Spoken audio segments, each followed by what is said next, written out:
Can you do a venti men's selection flowchart? Yeah, sure, why not? Okay. I'll give you guys my flowchart for dating, for selecting men. Are they Sean?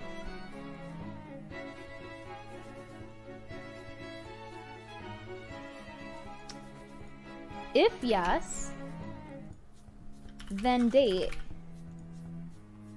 If no, then don't date. Very simple chart. There you go. I hope that suffices.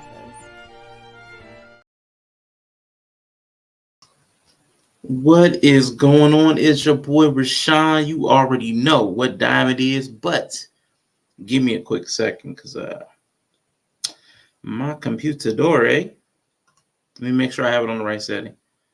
Because sometimes I'll put it on like Microsoft or silent and it just acts a fool. All right, looks like it should have been fine.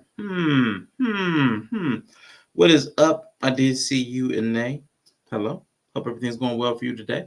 Man, it is December the 1st. End of the year is here, y'all. It is the end of year 2023 is about to become finito. What are y'all going to do? What are y'all going to do? So hopefully y'all had a good Thanksgiving. I was here on Black Friday for a conversation. So hopefully y'all had a good Black Friday, good Thanksgiving, good Cyber Monday, good Giving Tuesday, good all that good stuff. But now the main event is here. We are in December, y'all. It is in the final stretch. We are here for Christmas. What y'all gonna do for Christmas? What we gonna do? So, man, let me know what y'all gonna do for Christmas. But hello, good afternoon, good evening, good everything to all of you. My so-called life, what is going on? Good to see you. It's always so good to see Benjamin Cisco. It's always good to see Commander Cisco. Give me a second. I have a few topics today. Bree and Yella may pull up. They may not. You never know. You never know. It's the middle of the day. Greg Bryan was mad at me because I picked the middle of the day to stream. He likes the after the evening ones where he can cut up in the chat. But I know for the random chit chats where I don't really have a really poignant message or anything, I kind of like to get in here earlier and get out earlier. And I have a package coming too. It was here. It was right around the apartment complex, and they drove off. I don't know what the problem was. I guess because it was raining, they didn't want to get out of the car. So that's that. So, but today's also it's open. It's an open chat. If anybody wants to come up, let me know. I'll drop the link. Tippy. So it's pretty casual today. If anybody wants to change the topic, let me know. I can flip the topic, but I did want to prepare something just in case I was up here rambling myself. So if you're stuck with the musings of a madman, we're going to make the best of it. So one of the last times I was up here before you, I was pushing back on the terminology free will because of the free part. I'm just going to mention this. I don't know how long I'll stay on it, but this is kind of like my reaction. But people, of course, they did. I don't clarify sometimes. So to anybody that did not understand, I was not arguing that we do not have free will. My argument was that I did not like the word, the term, because of what the individual parts mean. It's a compound word. Free will. It's a phrase. Hey, Inya, how are you? And the free part has a very specific definition.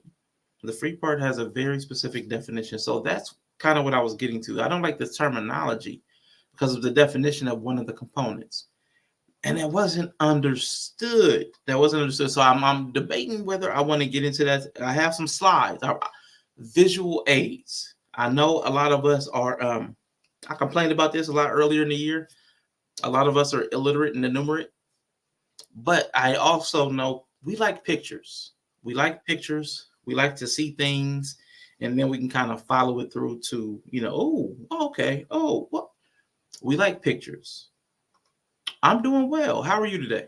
How is your day going? What's up with you? And the name though, what? It's Rashawn, isn't it? Yeah, it's Rashawn. Rent due. Rent is due. I just sent that in. Okay. Anyway. For y'all with the mortgage and the rent. Oh my God. Oh, I forgot about that. So happy first of the month to y'all. I know that's just like cash flow, exit strategies today. Man, my bad, y'all. This ain't the way life was supposed to be. But you know, Eve ate the fruit. And then Adam ate the fruit. And now we're here. Oh, so real quick update. And we will be having the conversation with Von Eric and IG. Bree and Yella may come through that one as well about the gender thing. That's going to be next Saturday instead of tomorrow. I'm kind of here today because I pushed that back and I felt like I should be here. Like I kind of moved it after I started. I left it out there for a day and I had to move it. So we will be next week. Von Eric, there's one of the guests right there. We will be out Saturday afternoon, next Saturday, not tomorrow, but next Saturday, the 9th. So we'll be having that conversation about gender in the Bible. There are a couple other places I want to talk about gender, not just Adam and Eve, but Jesus and God himself. So I kind of want to talk about gender in that. And do I need to bring you up? Or are you on a different account? Or are you waiting? I'll let you notify me. Let me see. You tell me. Cool. All right, cool. Bravo with Sheila Network. Hello. Good to see you. Hope everything's been going well. Happy belated birthday. No, your birthday was not too long ago. I popped in the chat real quick, but I was on my way to do something else. So happy belated birthday. And so, okay, back to what I was saying. Got the schedule, the 9th, that's in there. And then the 24th, I know I talked to Risa Neal. She has talked about doing something for Christmas. My nephew said he's going to be over because he typically does Sunday visits, but Sunday's Christmas Eve. He said he's actually going to come over on Christmas. So I moved it from Christmas to Christmas Eve. I am planning a Christmas special.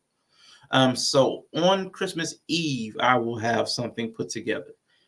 Don't know if Yella and Bree will be available because it's a heavy family time. So what I'm going to try to do, and Bree's hearing this for the first time, I'm going to try to record something with them in case they cannot be here on the 24th. So not an entire stream, but I have different, like a show, an actual show where there's going to be segments. So I'm going to have segments. So I want to record a couple of segments with Bree and Yella to chop up, and then I can present during the rest of the show on Christmas Eve. So that'll be something. I gotta put in the work. Who, me? No, Bravo with Sheila had a birthday recently. Now, Von Eric, you might have too. You know, I don't know exactly when your birthday is. It could have been recent too. So it's either past, happy belated birthday, or it's coming in pretty soon.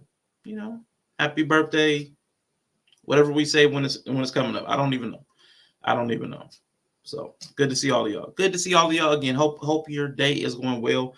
I'm thankful. November was nutty. It was very nutty November. Hopefully y'all did not go through some of the same stuff I went through during November, emotionally or like in real life. Hopefully it was a smooth sailing for all of y'all. Hopefully it was smooth sailing. Thank you, Dawn. Working till 5, but dropping by with a like and watch. Thank you, Dawn. Appreciate you. So to today's show, I do have several topics. I do have a list. As far as my tech issues, I added each video into StreamYard. So if I cannot get it to play from the site where I can play and pause, I do have it in StreamYard as well. So I have all the videos. I did the prep. I prepared today. Mine was in October. Dang, man. Yeah, happy belated birthday. Okay. A Libra? Was it a Libra October or whatever comes after Libra October? Man, Drell's in the building. Drell, what's going on, man? Good to see you. So let's get into the first topic. I'm going to play a video. It is from, what's it called? Nightcap. It's from Nightcap. I'm going to play this video and then we're going to talk about it because there's been some backlash. And I want to talk about the backlash and the type of backlash. It's from Nightcap. It should be a little humorous. But to anybody with sensitive ears, they are talking a little bit about sex, but playfully. It's not a whole lot of vulgarity.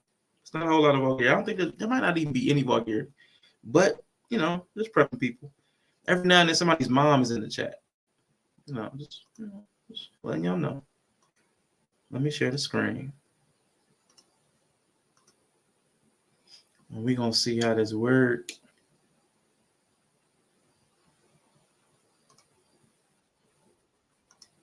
Cool. Give me a second.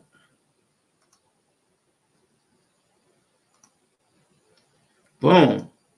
Mrs. Sunkiss, good to see you. Mrs. Queen Sunkiss. Let me not take out the Queen. Good to see you. Hello. Good to see you. I'm going to just quickly get into the first topic because this is Onk and Ocho. If you do not know these two, we have Shannon Sharp, former football player turned TV commentary analyst. Yeah, the Libras are cool, man. Libras are cool with me. I like the Libras. I'm learning a little bit more about the Zodiacs and who's who. I work okay. I'm solid with Libras. I got to figure out. I wish all the people I had like an issue with, I wish I'd asked them when their birthday was. I wish I had gotten that because there's something to it. There is something to it. I am doing well. I'm so thankful to get out of Nutty November. It was mayhem. It wasn't the best month for me. I'm thankful to be in December because even if it's not better, it's definitely going to be different. So it's going to be different. Energy is going to be different. I'm excited to leave November behind. So we are here. So happy December to you. Hopefully everything is going well with you, your family, friends, all that good stuff. I know a lot of people, and again, Bravo with Sheila did talk about this as well, the holiday blues. A lot of people have a lot of stuff negative going on in their lives around this time. So hopefully that's not you. Hopefully you get to enjoy this holiday season with your friends, your family. Bree is in the building. What up? But let's get to Onk and Ocho because they talked about a topic. And I'm going to let it play. I think it's funny, but y'all tell me what y'all think. Hopefully this plays. If not, I'll play it on the StreamYard. Hey, listen, can I ask you a question? Like, I listen to rap, but I don't listen to much rap to where I understand. But if I'm not mistaken, Megan Thee Stallion, her music, most of the time, the people, when you rap about things that you know and experiences that you do. And you be talking about that diamond. I don't think that's really gonna work. That's the point of her name. The point of her being a stallion. It supersedes anything that you're saying. I know she. So I think good. Are you scared? No, but hey, I understand, Ocho. My grandpa used to say, "Boy, they can look down longer than you can look up. They look up longer than you can look down." You know what I'm saying, Ocho? But hey, yes, sir. I have a stretched out like a quarter to three. You know what I'm saying, Ocho? Don't play with me. Ocho, you better stop playing with me, Ocho. Huh? Man, I had never heard that one before. Man, I'm Ocho boy. I bet I got that liquid down on me. I keep that liquid on me now. Shout out to Brother Clarence. Let's talk to Better Black Life. Good to see you, sir. Get back to work. A quarter to what? To 3. Meg, I know you're gonna see this. Meg, I know you're gonna see this. 3 ways. Do it to it 3 ways, Ocho. Deep, hard, and continuously. You know what I'm saying? That's all I got, boy, Ocho. You better stop playing. Meg. What? Meg, I know you're gonna see Meg this. ain't gonna see nothing. Meg, I know you're gonna see this, Ocho. Man, listen, Meg.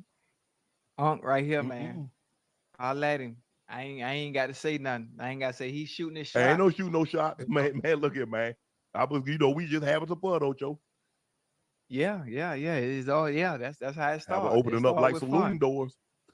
You better stop. Ocho, boy, y'all don't know about O'Shea. Boy, Shea was hell when he was well. Was hell when he was well. You know, but walk a little off right now. But you know, I still do a little something here and there. Hey, listen. What? Nah, you already had you got a bad hip. hip. They think good. Them things good. Slow down, man. No, they good, Ocho. They good now, Ocho. And let me hit Meg people, man. No, you don't need to hit Meg people.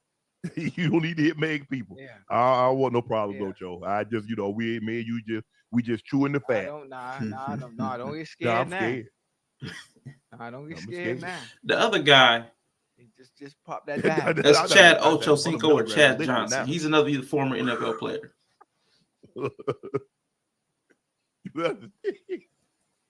that liquid, that liquid. Now they don't do the pill. They got that liquid. That thing fast acting. Yeah, man. It's the truth. Okay. I got. I mean, I ain't got to try that, but you know, I guess whatever works. I ain't got that yet. Work. Yeah.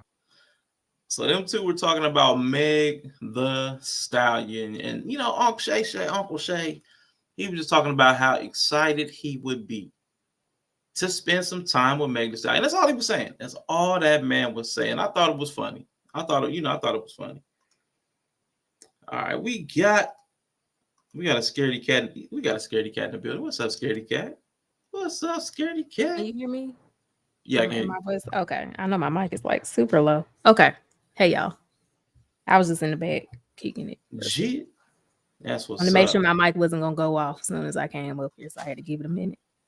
Gee, that's cool, man. I appreciate you. Thank you for coming through, Bree. How you feeling today? You know, December's here.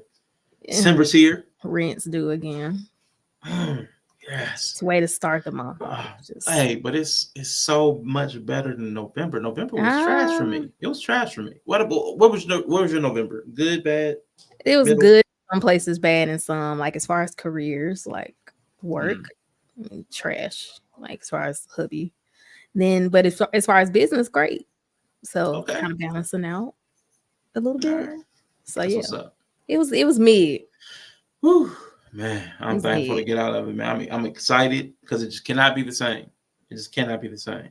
I don't know. It's still cold. Winter is here. So I like cold. I'm more of a spring, fall kind of girl. So anytime it gets to any extreme, I'm just kind of like, this is about to be terrible to like March. Yeah. So, That's what's up. That's what's up.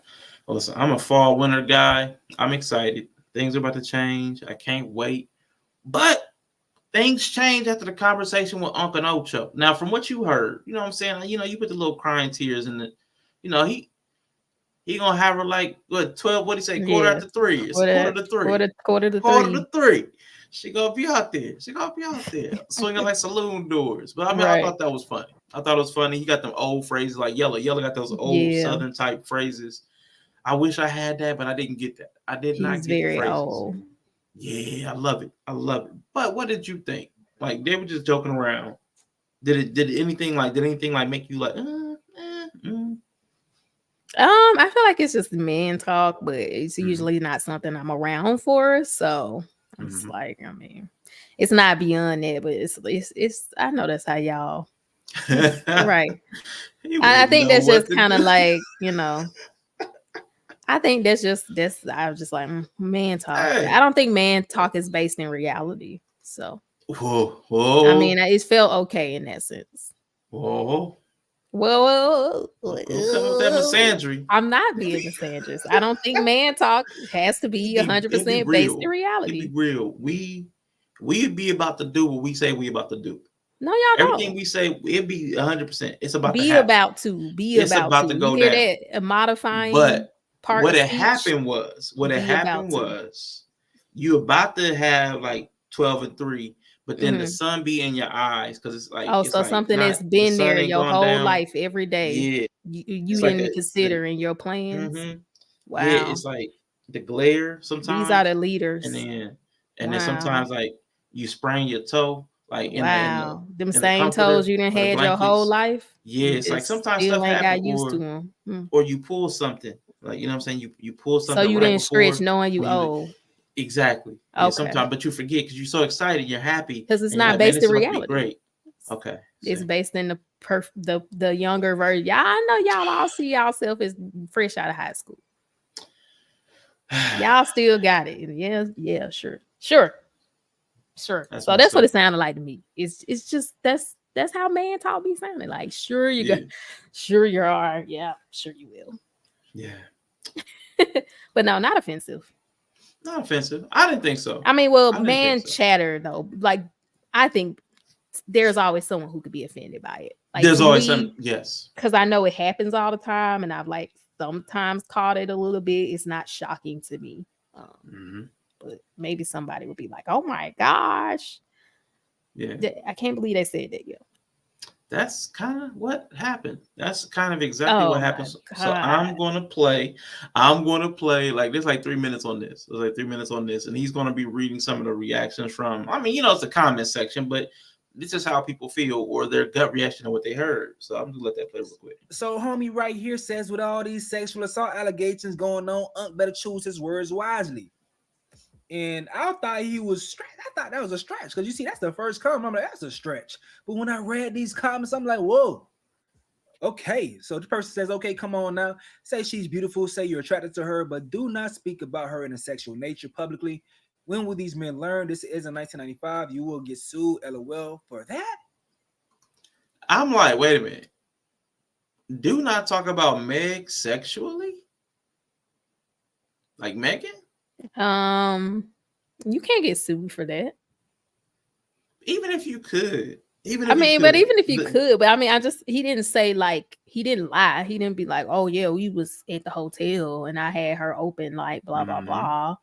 I'm so confused. Risa. Yeah.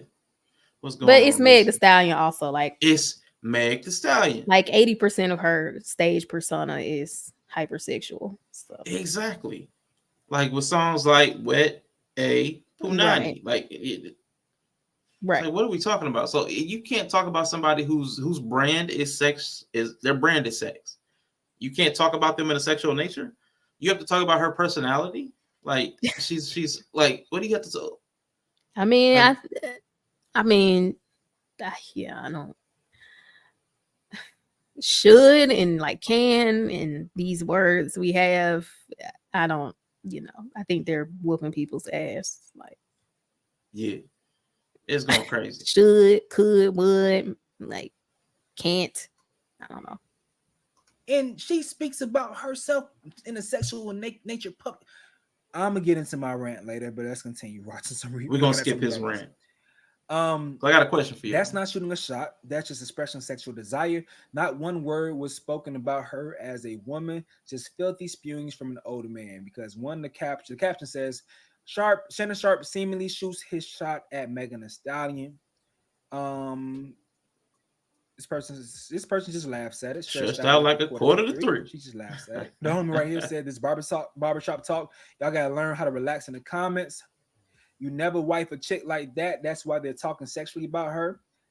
These are dudes. So this lady right here said this is disgusting and offensive. This lady says he's 27 years older than her. This is creepy. Y'all embarrassing your kids. Would you want your 28-year-old daughter with a 55-year-old? Come on. This person says he's starting to talk so recklessly about women. Was he doing this before he left the other job? Not a good look. Disrespectful to black women, but on another one who dates white women. Disrespect them. I bet he won't. Okay. I'm like, yo, I got a question for you. I ain't gonna play all of these. Y'all kind of see where this is going.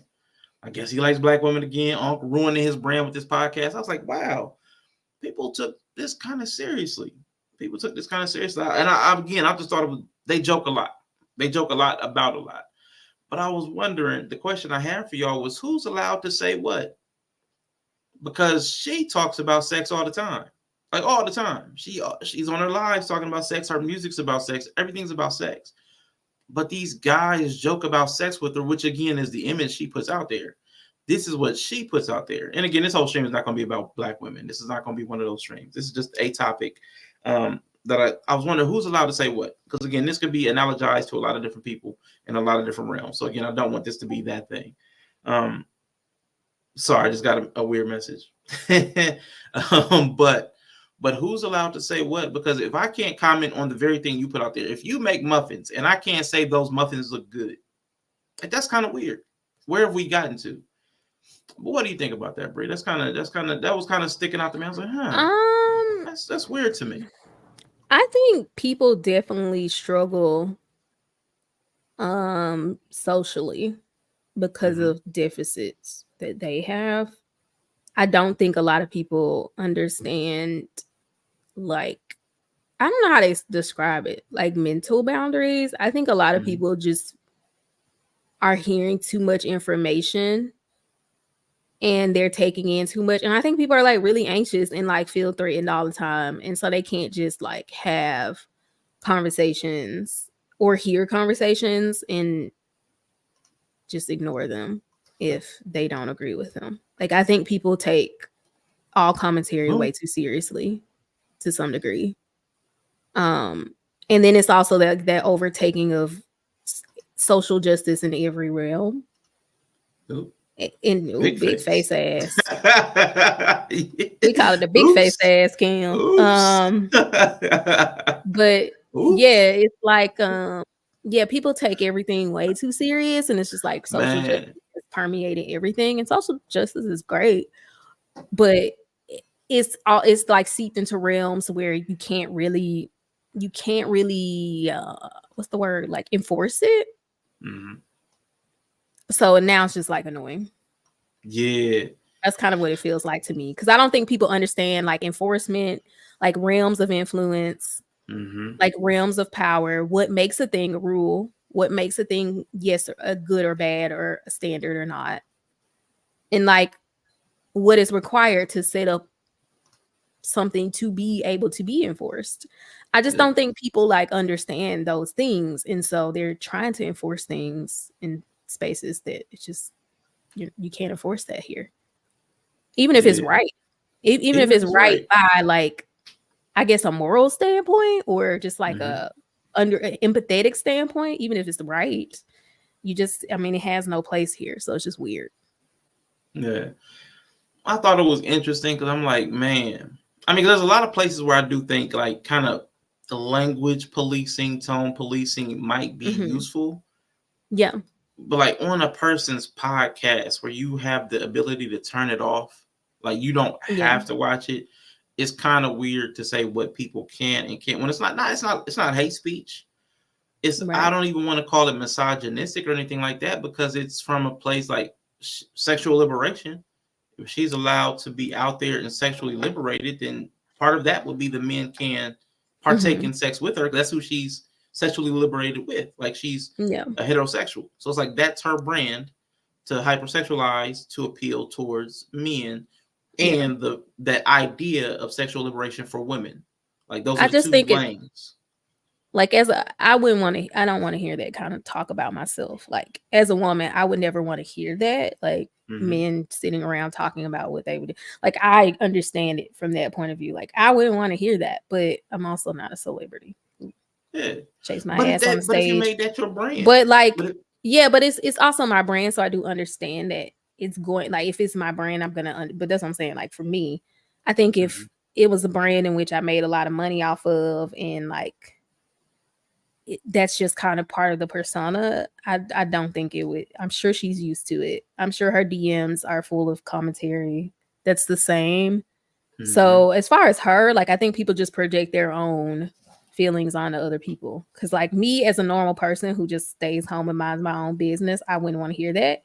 But like I can't project that onto a celebrity who has made a lot of money off being sexy and like desirable. Jip. We got my so-called life in the building. Hey, how's it going? Hello. How are you?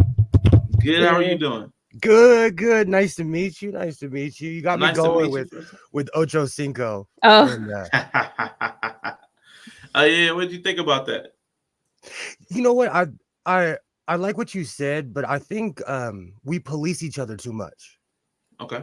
Like I'm from California. I'm from a different planet. We speak a whole other way, you know? So I think sometimes we're too critical on each other. Like, I think Megan Thee Stallion's hot too, but I'm 20 years older than her. I wouldn't say a word. Okay.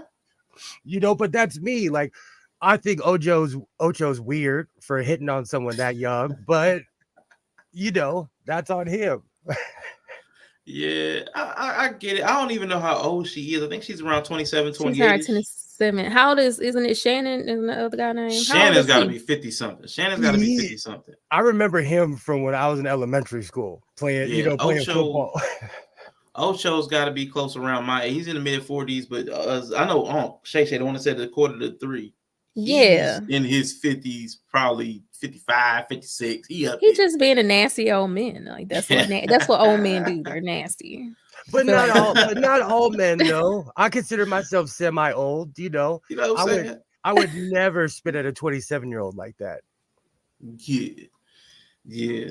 Shannon 55. Okay, cool. I was right around. He's definitely checking all the 55. Nasty old man boxes for me. For me, like he's definitely fitting that archetype. Like if I just passed him, like if he was at my family's cookout.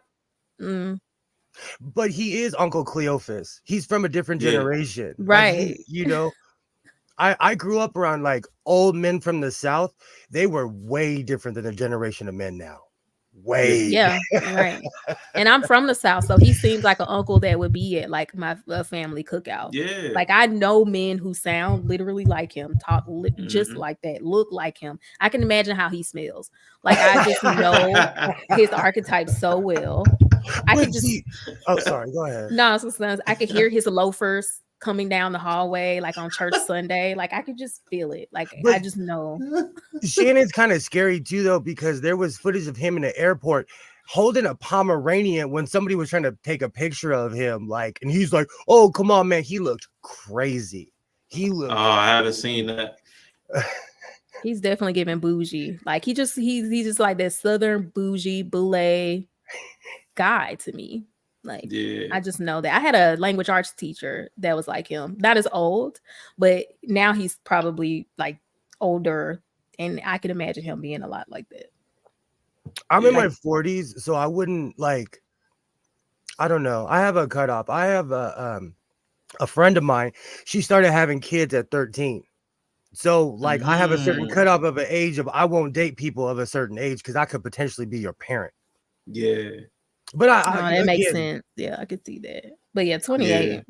Old nasty old men hit on people that are of age, and sometimes not. So it's just the nasty old man archetype. I'm sorry, I can't be shocked. Was Ocho accused of something? I kind of heard something a while back. A while back, he had like an assault charge, like domestic violence. Oh yeah, I remember. I think he was with Evelyn Lozado at the time, if I'm not mistaken. I could be wrong, but I think it was with her. Yeah. You said boulets earlier. Yeah.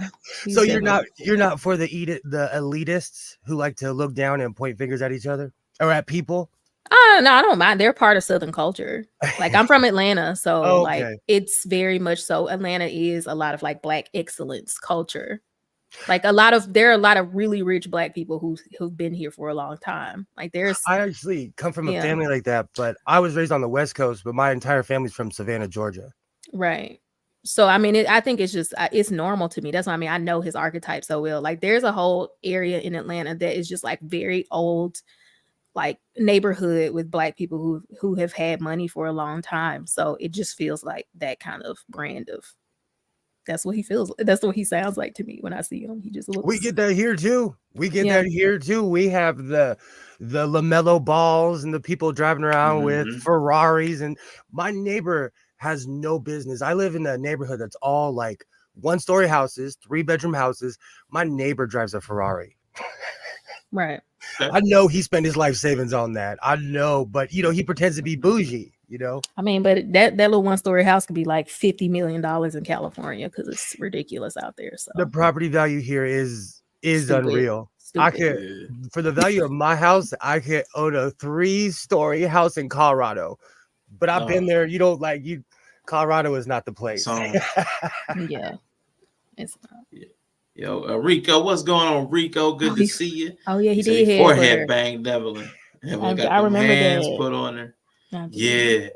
So I mean, he's got a history. He's definitely got a history. He's known. I mean, that's why somebody put in the comments that he don't even like talk to Black women, like Chad, because he likes lighter. But wasn't Shannon the one who was talking about what he would do with her? Why are they saying? Yeah, he was. But I mean, people gonna latch on to whoever's talking. I mean, both of them are there. Okay. They're both present. Was that an accessory to the crime? So even if one of them said it, the other one's complicit. He didn't really seem like, because I think he's in a relationship right now, right? Like I didn't hear him really saying what he would do to her. He was like, "Oh, you want me to call her people?" So I'm like, how did he get put in? Like he's doing something. It was all Shannon from what I saw. Yeah. No, I definitely was Shannon. But I want to ask the two of you about something. I was going to leave this off, but we talked about the age thing, the age gap. Now I want to ask this one because this one's kind of weirder. Now this guy is named Josh Giddy. I don't know if anybody's heard of this guy. NBA player currently for the Oklahoma City Thunder. Name is Josh Giddy. He is 21 years old as of currently, but he's from Australia, where the age of consent is 16. He works in Oklahoma City, where the age of consent, Oklahoma, is 16. But they were playing a game in California, and I guess he hooked up with somebody who was a junior in high school. So there's a minor. What's the age? And the age of consent there in California is 18. And how old is this person? Was they 16? No, I'm saying they said a junior in high school. I haven't not been able to find the details on the young lady's 16 age. or 17. We're in Cali. That's 17.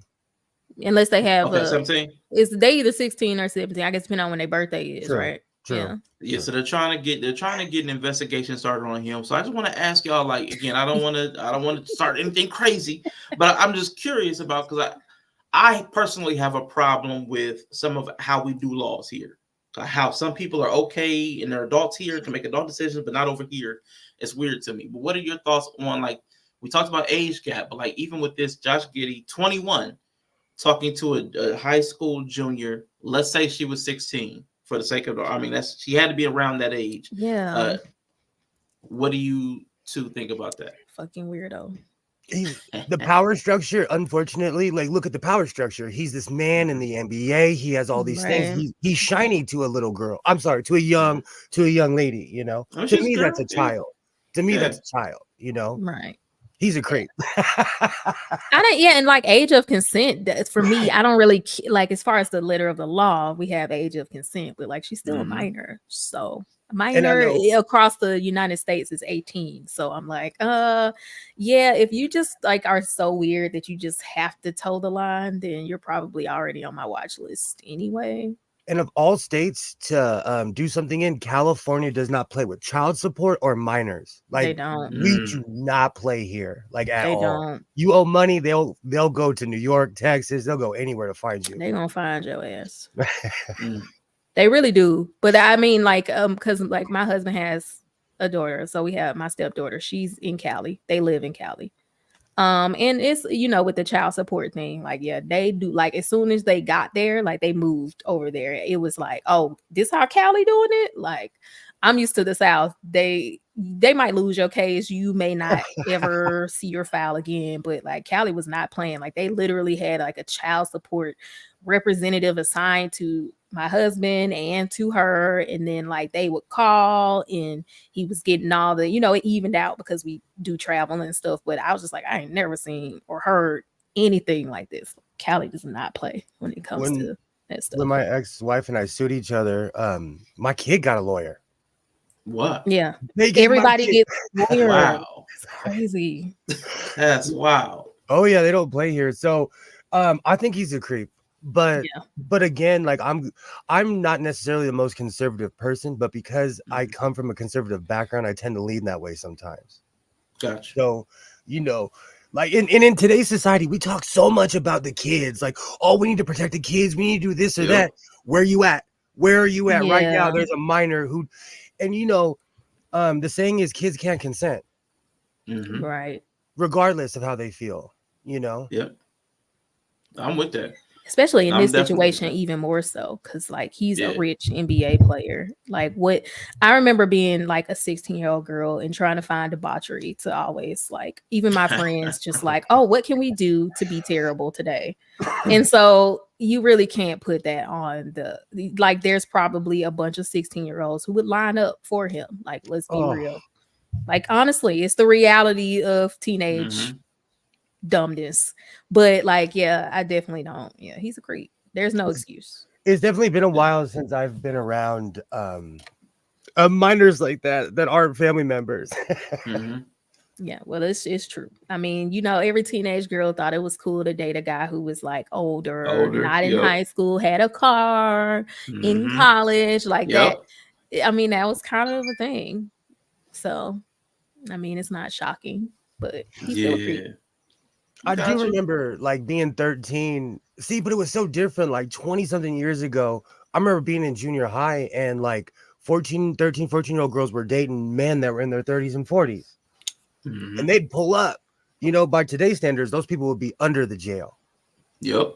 Hopefully. I was like, I don't think so. So hopefully they still doing it. Like I still remember the guys who like maybe graduated a year or two ago, who would like pull up to the high school in their cars, and like, you know, all the girls would be around them because they just, I mean, I think that's still happening right now. Yeah, I think in some ways it probably still is. But I want to ask the two of you, as far as like, why as a country do we still have laws in the book? Because most of us feel weird about it. Most of, at least publicly, will say we feel weird about it. It's uncomfortable, illegal, immoral. It should be illegal. It's immoral. It's definitely unethical. Like, where y'all fall on? Why don't we as a country? Why do we still have these laws in the books? Because we won't let them smoke. We won't let them drink. Right. But we'll be like, hey, but you can have sex at 16. Like, well, you can have a life-changing, but not all of them. You can't go to because of the fucking weirdos. I don't even know what the like is the age of consent, because the parents could still. Is that just like where the parents can't come for you if the child gave consent? Like, because I thought it was still illegal. Like, if they're a minor, it's still not okay. It is here, at least here. So that the age of consent is the point in which the parents can come for you for charges if they found out. Like, that's my question about it, because my understanding is under 18 is they're minor, so there's still laws that apply there. So when you're a minor, all the laws apply to you, but when you're an adult, you are given a certain autonomy to make your own choices, as far as, you know, as far as society goes. Right. So age of, you're not right, but age of consent is kind of like a loophole for that, I guess, is what I'm hearing. Like, it's weird though, because it depends on where you live, because right. Different age of consent in Tennessee. I heard, what state was it? 15 in Arkansas. It's 15 in Arkansas. 15? Gross. Yeah. And you know the South is still Southin'. Okay, but I've been to Egypt, and I don't think they have an age of consent. I was gonna say, well, that's not shocking. You know, so it's cultural thing. Like, you know, in certain cultures, that's not shocking. Yeah, I've been to Mexico, and I think their legal age is 15 or 16. No, it's like 13. Is it? Yeah. I was gonna say that's 13 sounds more accurate. Yeah, it's something crazy. Like, it's kind of like after their quinceanera, I would assume, because the ages I didn't see the girls coming in and had the babies. But Mexico's is crazy though, because all that's legal, but public displays of affection are illegal. Like, they're weirdly conservative, but you could marry a junior high schooler. It's gross. It's gross. No, that's wild. That is. It was culture shock for me when I went to a place like Egypt to see someone holding hands with a junior high school. But I'll tell you, I took my son to Disneyland, and I felt like I saw the same thing at Disneyland here in California. I saw this with older men with younger women. People still do. I mean, people still do it over here. People still do it. I mean, I was a labor and delivery nurse for a long time, and you know, you got a 13-year-old coming in having a baby, and this guy is just hovering around, and you're like, who's he? And they're like, he's just a family. He's they'll say random stuff.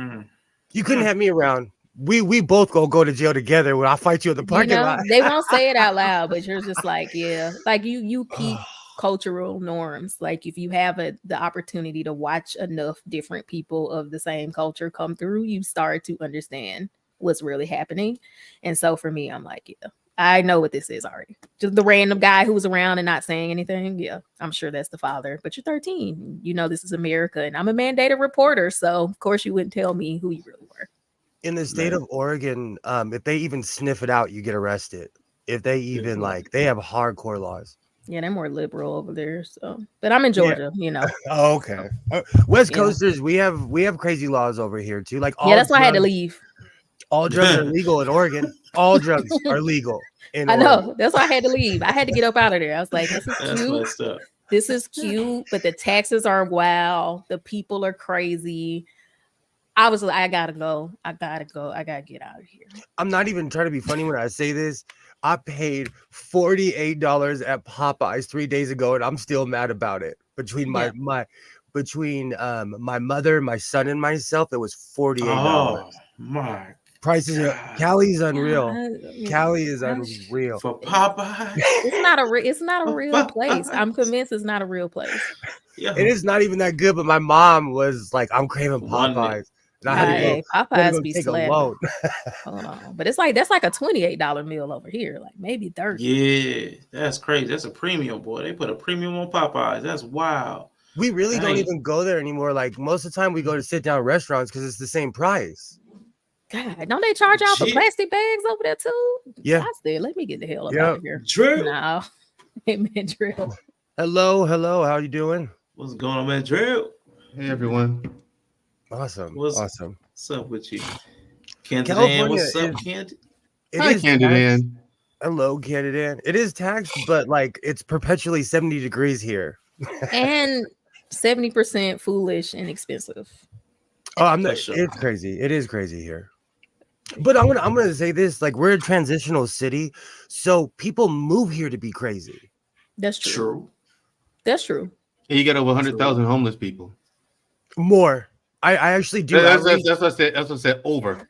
Yeah. That's what I said. Over 100,000. It's transitioning. You don't need housing for that. I do Can't say a outreach. word. It's unreal here. That's one of the reasons. Honestly, I'm trying to move out of California because it's like I'm from here, but it's the ninth circle of hell. I mean, It's depressing because this place was one of the most beautiful places on earth, but you can't go to the beach anymore. You can't go to a show anymore. You can't do anything anymore. I heard there's shit and needles everywhere. So Nah, it's not like that. Like the streets, I go downtown every weekend because I'm a tailor.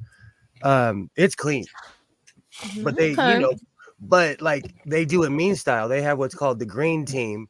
They come out and kick out the homeless in the morning. Oh. Tell them to get off the streets. Damn. Why did everybody treat the homeless like that? That just irks my nerve. Because they're homeless, Rashawn.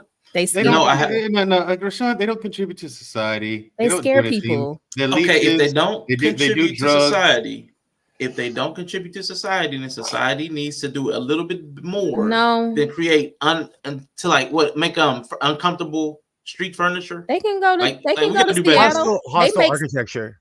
How about this? They make tent cities for them in some of the states. Like God. Seattle had like this whole little area of downtown where they had like tents and like they would have food packed. Like it was great. The homeless people were they had flannels. They were dressed nice. You can't panhandle, so they would like have to do things for money. So they would like help you find parking spots downtown. There you go.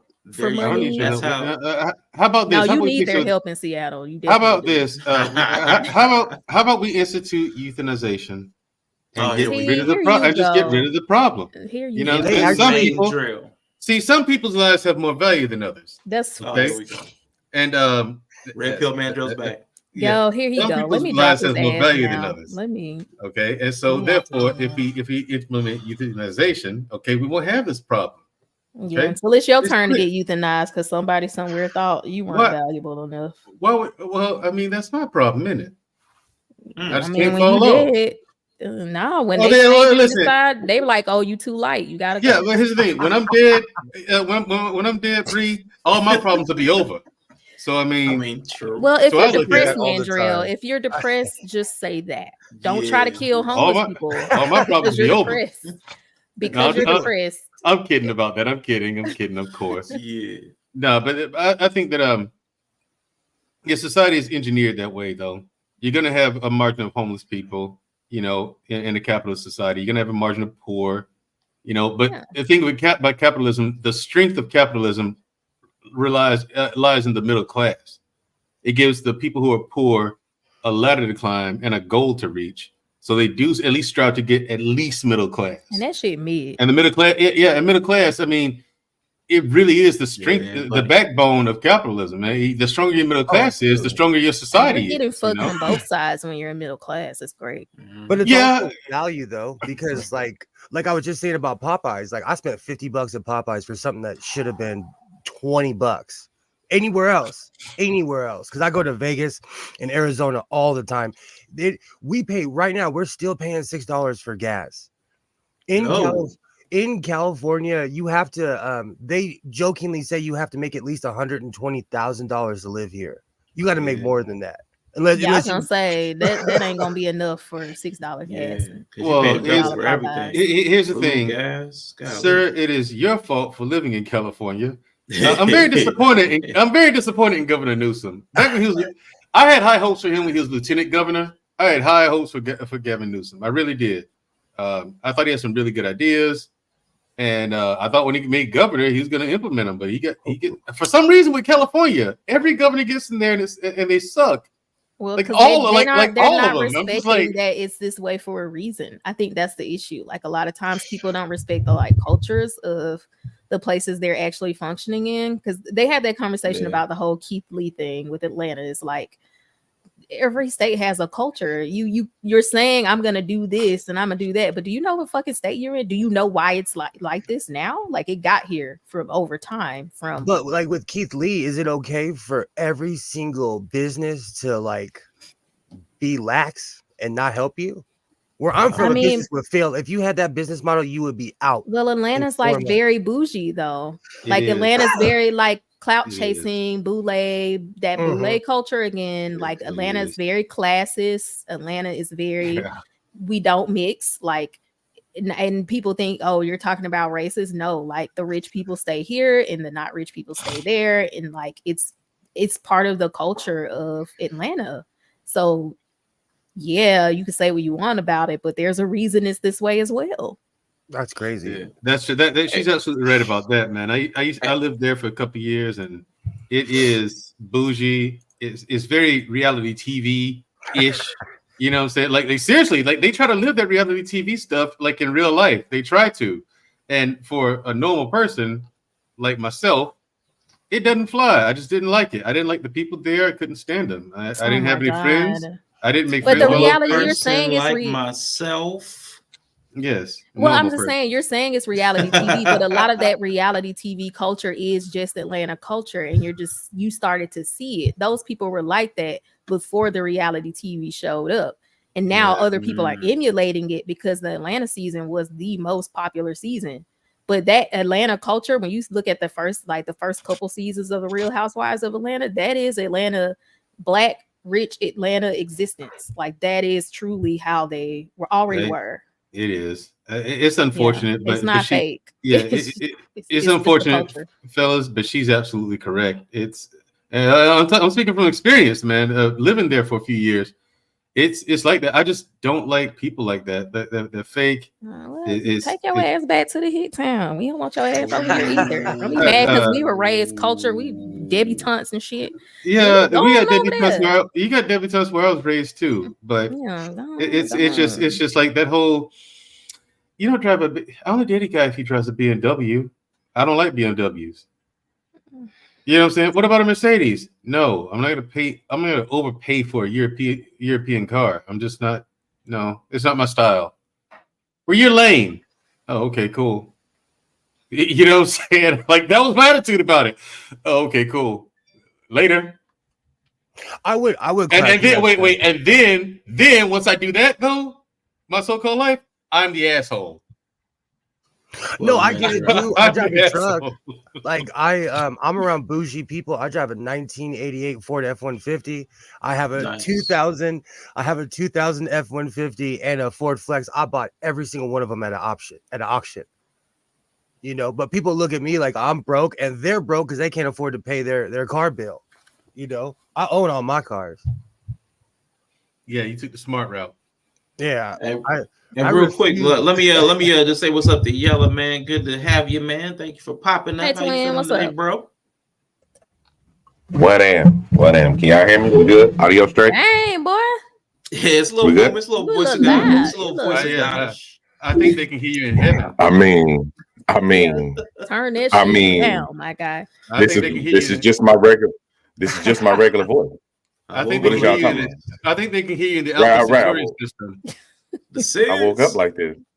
What you mean? That's what it was. I was talking to the aliens last night. Yeah, I think you hear you in the Alpha Centauri system, dude. Good Lord.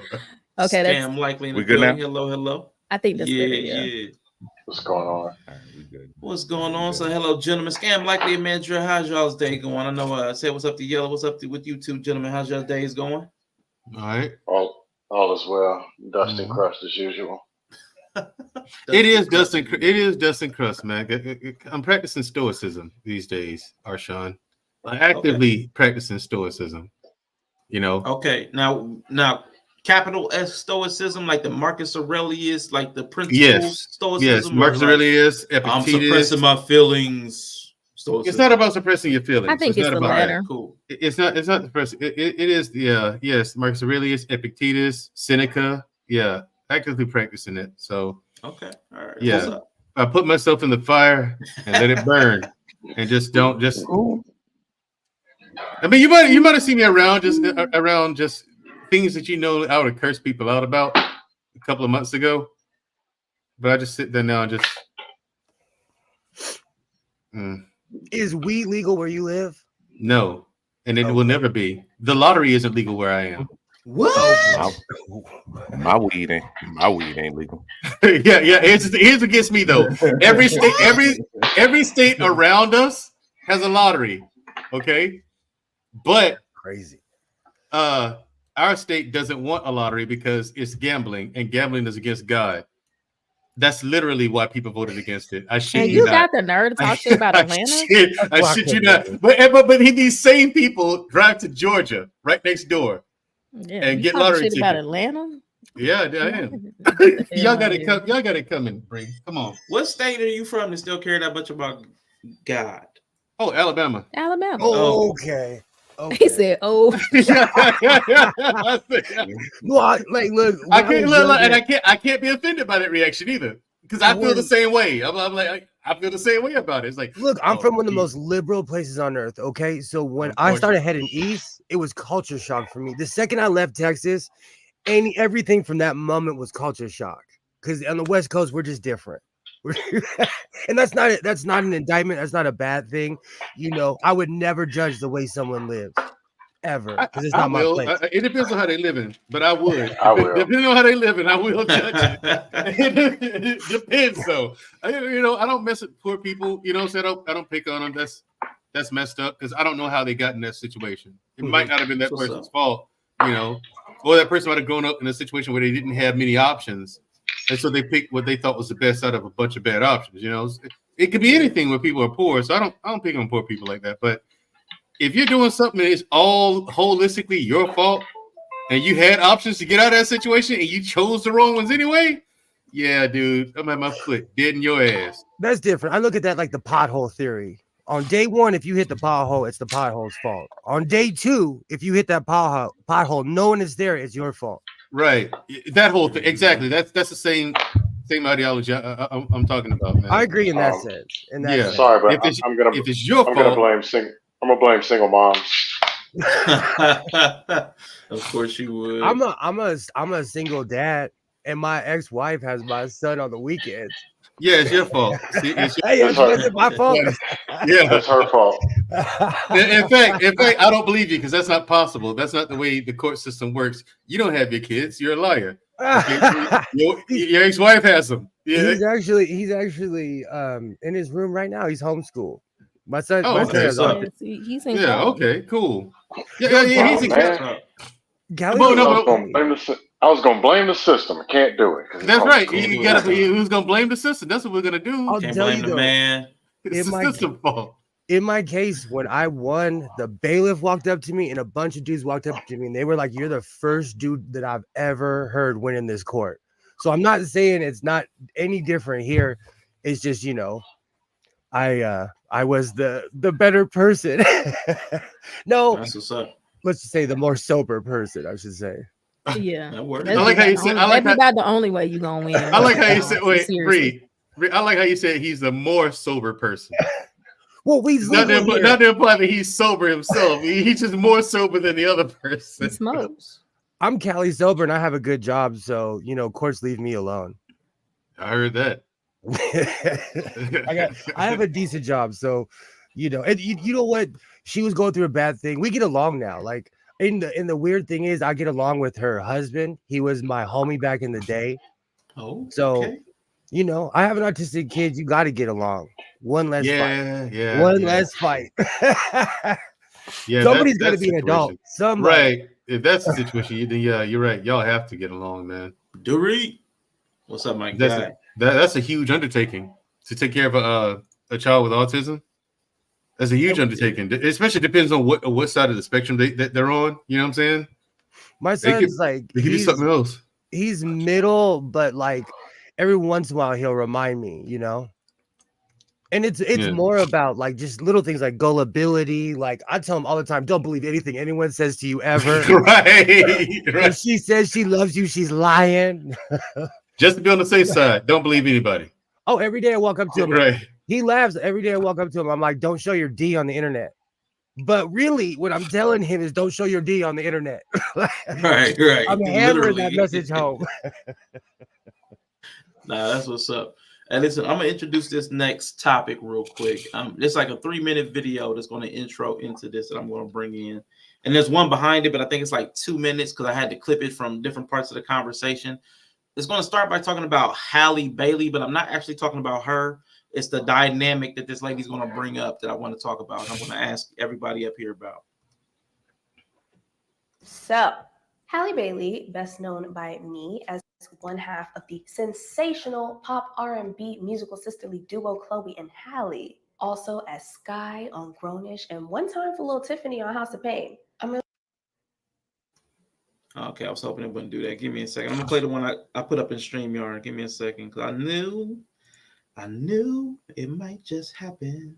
Okay, the second clip is 3 minutes too, so it's gonna be about 6 minutes worth of video I'm gonna bring in. So, Halle Bailey, best known by me as one half of the sensational pop R&B musical sisterly duo Chloe and Halle, also as Sky on Grownish, and one time for Lil Tiffany on House of Pain. I'm really just trying to emphasize that she's a new star to y'all, not me. And best known by the global mainstream as Ariel in the live-action remake of The Little Mermaid, is seemingly pregnant. I say seemingly because she hasn't yet confirmed it, but in this house we like to be fucking for real, so yeah. Seemingly pregnant, presumably by her boyfriend, rapper and streamer DDG, and for whatever reason, y'all are taking that personally. Now, I think the reason why people are taking issue with the thought of Halle being pregnant boils down to 3 reasons, and they're so simple.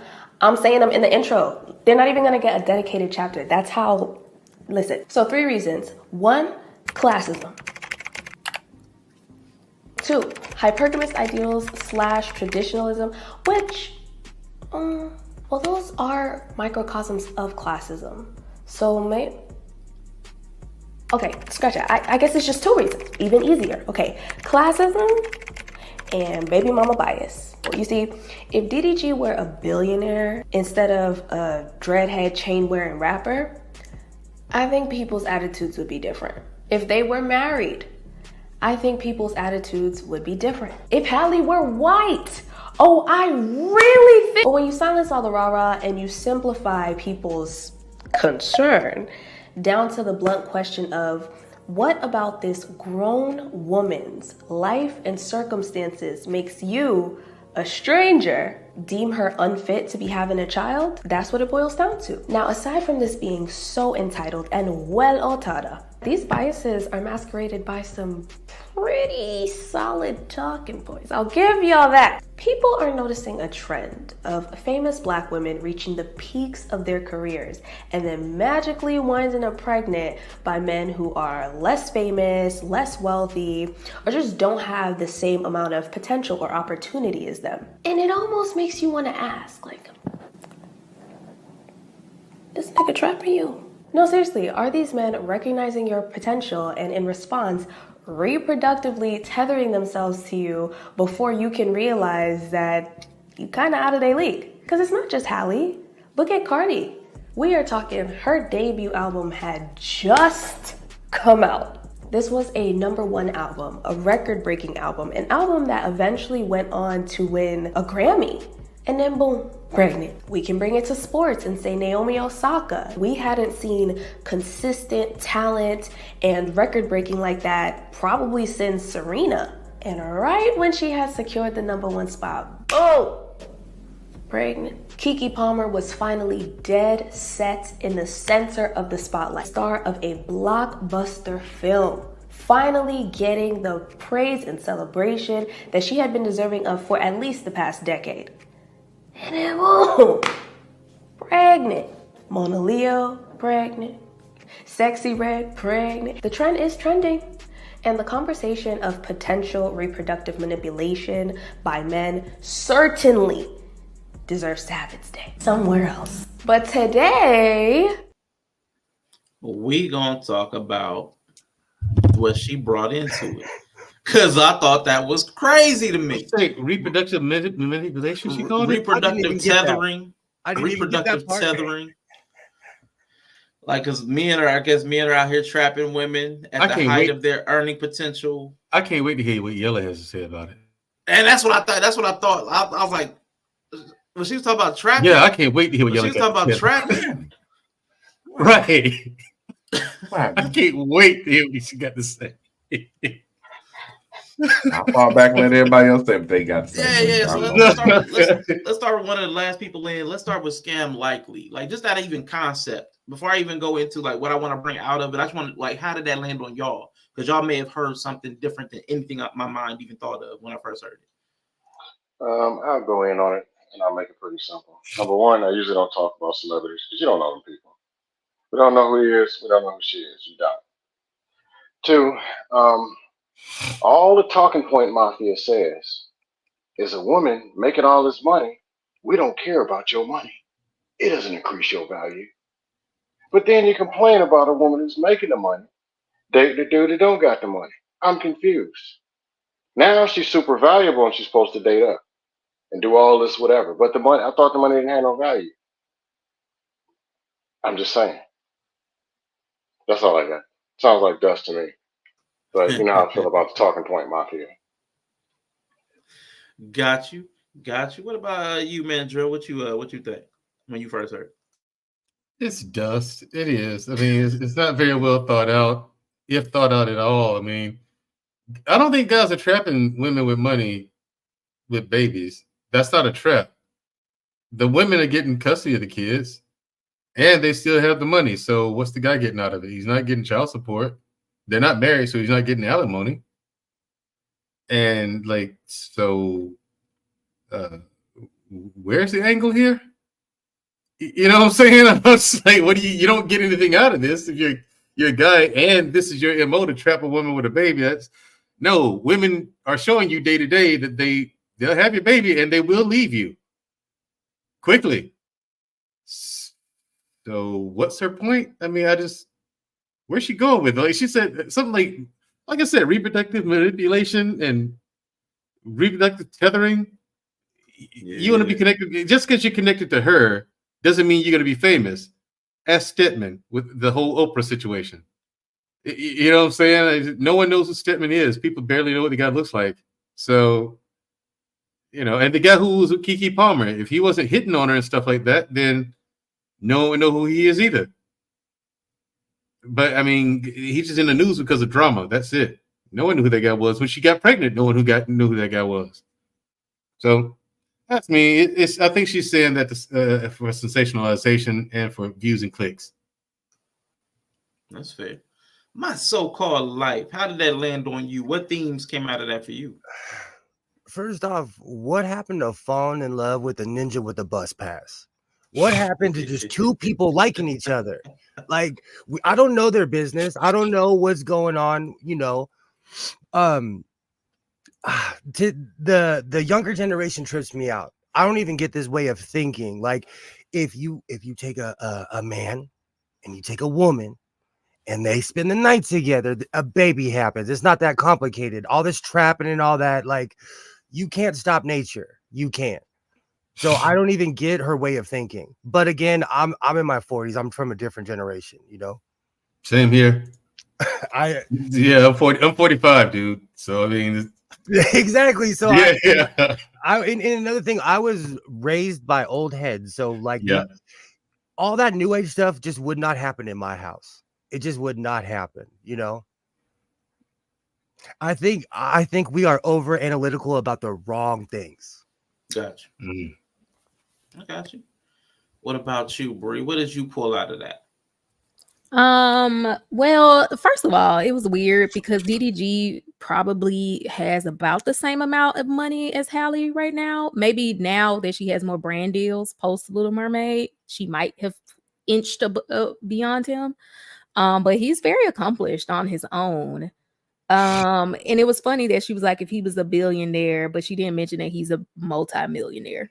Like he really is. He truly is. So my whole, I love.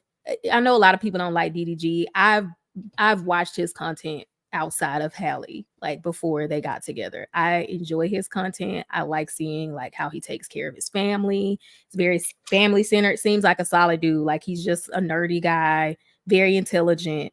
And so it's always weird that people who didn't know who he was before Halle have all this commentary about him and they don't really even have all the facts. So one, that's weird because I'm like, if DDG isn't like almost her perfect equal, which I think also a lot of people have an issue with that because they're projecting that she's worth more than she is or she deserves all of this stuff. But it's like, she's from Atlanta. She said herself she likes hood dudes. Like she likes guys who has a certain aesthetic. I would say she's not hood dudes, like literally, but he fits the aesthetic that she likes. He makes money. He can keep up with her. He takes care of her. And I think it was weird for her to point out, because I think the problem a lot of women have now is children do take a lot of your potential from you. But that is just like how it is. And so what I think you're actually seeing is that these women are getting to a point where they're like, I'm good now. I can have a kid. Because you can't wait forever. But I know women are having kids later and later as well. So I think a lot of people, because they see women who are 35 and 40 having their first kids, feel like we should, like that's the perfect time to have a kid. Do it all first and then have a kid. But I think what these women are doing is just like, I'm in a good spot right now, so let me go ahead and have a kid now, because maybe they don't want to have their first kid when they're 40. Halle has said her purpose in life is to be a mom. She wants like 5 kids. She wants to be like in the country somewhere, barefoot and pregnant. Like that is what she has said with her own mouth. And I don't think that's changed. So it's always this thing of people projecting onto Halle their dreams and wishes. But Halle has said herself she would disappear from all this shit and just have babies and be like very happy. Wow. So it's also weird to hear people comment about her situation specifically, because if you were actually a fan of her or DDG, you would see that they are actually getting exactly what they want from each other. That's what's up. That's good. That's a good perspective to hear for sure. What about you? Oh, sorry. No, go ahead. I didn't even know dude had money. That's why I mind my own business. Like I didn't even know the guy. I'd never even heard of the guy. Yeah, I had for him. Good for him. And Duri in the chat said Woo Wop, who's his nephew, DDG's nephew, also has about as much status as Halle. But again, I had never heard of DDG or Woo Wop, and I know I never really seen Halle in anything major. So, I mean, I don't know. I get what y'all saying. But Yella, what is your perspective from, are you out here, are you reproductively tethering women so that you can raise your station in life, sir? I mean, I make as many babies as necessary if that's the case. Don't get twisted now. I got good genes, okay? First of all. You know what I'm saying? So, hey, come holler at me. You know what I'm saying? Now, I'll take y'all back to a time of a great male hero named Kevin Federline. Oh. I hate you right now. Why are you doing this? I'm dying. I mean, that's why I say I don't put nothing past nobody. He was the first that pulled it off. He inspired me a little bit. I was sure out here like, who in my age range make about this much money I can pull up on right now? I mean, look, I'm going to put it to you like this. I don't put nothing past nobody. It's probably situations like that out here. I don't see that for little homie DDG though, because like you said, you got to kind of know the backstory. He a rapper, like Bree said, he got that aesthetic, but he ain't that dude. Like he ain't that type of dude. That's just what the younger people look like now. They look like them niggas. You know what I'm saying? How I don't even. They young, no, bro. They young. Yeah, I young. think he just turned like, what was his? He turned 24 Yeah, or 22. something. I think Right, he they just turned young. 24 or something. She's like 23. They're very young. Right. It says They 26 young. for him. Okay. She's yeah. 23. He's 26. She's 23. Yeah, they young. Okay. Ooh, they are young. Young. Jesus Christ. He Even just Chloe's crossed only over the 25. frontal lobe. Yeah, he just crossed Jesus over. You see what I'm Christ. saying? The reason it's a problem is because it's I'm just gonna call it what it is. It's really the women twice her age that's mad at this point. You know what I'm saying? Because they, you talking about tethering, a lot of them is hey hand. Hello. Hi. Hi hand. Hands Hey. is famous. These yellow hands are famous on the internet right here. That's what's up. Yo, we got a celeb. What up, hand? All right, yeah, I feel you. He sees me watching you guys, so he had to come and say what's up because he's That's like, what's "Oh, up. what?" Nice to meet you, hand. The hand. You know, everybody's famous on the internet. Hey man, go hand. Look, I'm team hand. What's good? You know what I'm saying? Team hand. But no, it's weird. The people that's like pissed off about it are the ones that's like vicariously living through her. Facts. You know what I'm saying? It's got to be a thing either where they mad they didn't make they mad they didn't make that decision. And real talk, all them names she named they got pregnant except for Sexy Red, who shouldn't be reproducing I feel like at all. I feel like she's just gonna be randomly pregnant a lot. I just feel like that's not really shocking with her. Right. You said she said that like that wasn't her, that like this ain't her third This kid. ain't Like, her don't she got a second, baby like, daddy? yeah. Right. Don't she got a kid already? She seem like it. She do. Feel You know what I'm saying? She do. Yeah, she do. So right. God. Oh, sorry. You know what though? I like the Sexy stuff Red, that though. baby finna have to go through on the way out is just crazy. She looks like she'll lie in court for you. She probably will lie She in court does. for you. She looks like she would lie in court for you. She would take the gun charge. She would take a gun charge. She would take a key. Like whatever you into, she will take. She the definitely charge. would hide drugs up her asshole for you too. Let me just shout out these people in the chat real quick. quality. We got Quantum in the building. We got Mrs. She Said coming through, and we got the World Class all in the building. I appreciate y'all for coming through. Y'all go ahead. Channel. Man, it's a light skin channel. It is a light skin channel. It is. But you watch it. I'm not light skinned. I'm not light skinned, so he ain't talking about me. Yeah, except Bree. Yeah. Yeah, but that's why Bree ain't want to camo. She ain't want to be affiliated with this much. Ain't that messed Let up? me pull a Beyonce and get a light picture. Let me slide that brightness. We gotta get her that Beyonce light.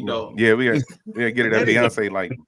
That's all lighting. I have a light above my head. I'm actually 2 shades darker. I have a light right above my head. I got 2. Hold on, man. I'm gonna need. Hold on. First of all, first, second, and third of all, I'm gonna need everybody to stop trying to avoid being light skinned. What the fuck? Hey. This is my yellow time of year. We know the test of true light skin test. If you hold your hand up to the camera, if the top of your hand is not darker than the bottom, damn. Is it really? Is it really like how it is? Y'all hold on, lotion. All the same color. All the same color. What's wrong with Then you're light skin. Then you're light skin. Then you're light skin. Thank you. But anyway, yeah, I am not light skinned. That's the true test of light skin. I happen to have a unique. If the palm of your hand is the same color as the top, you're light. See that difference? I have a unique skin tone. There you go. That line of demarcation.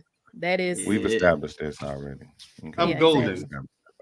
Kids, kids used to make fun of me when I was growing up. They used to be like, one drop. Because my skin tone is kind of it's not black, it ain't white, it ain't mixed in. Like, you mix with something. You're not black, you're orange. And so they used to say my skin tone was orange. I'm like, orange, Sienna brown. Yeah, because it's the Native American shit that blood. You know what I'm saying? It's not our fault. Y'all look like palms on purpose. Yo, we all look like this. Oh shoot, that's dirty. Yeah. Oh, when DDG went viral, yeah, they trying to lame DDG out. I don't appreciate it. I really be like fighting for DDG. Like me and Twan get into it often about DDG. We do because the main ones with the criticism can't get a DDG on their best day. That's the problem. That's what I was about to ask. Is it jealousy? Because my thing is this. No, okay. DDG is the equivalent of what these chicks want. I think it's colorism as well.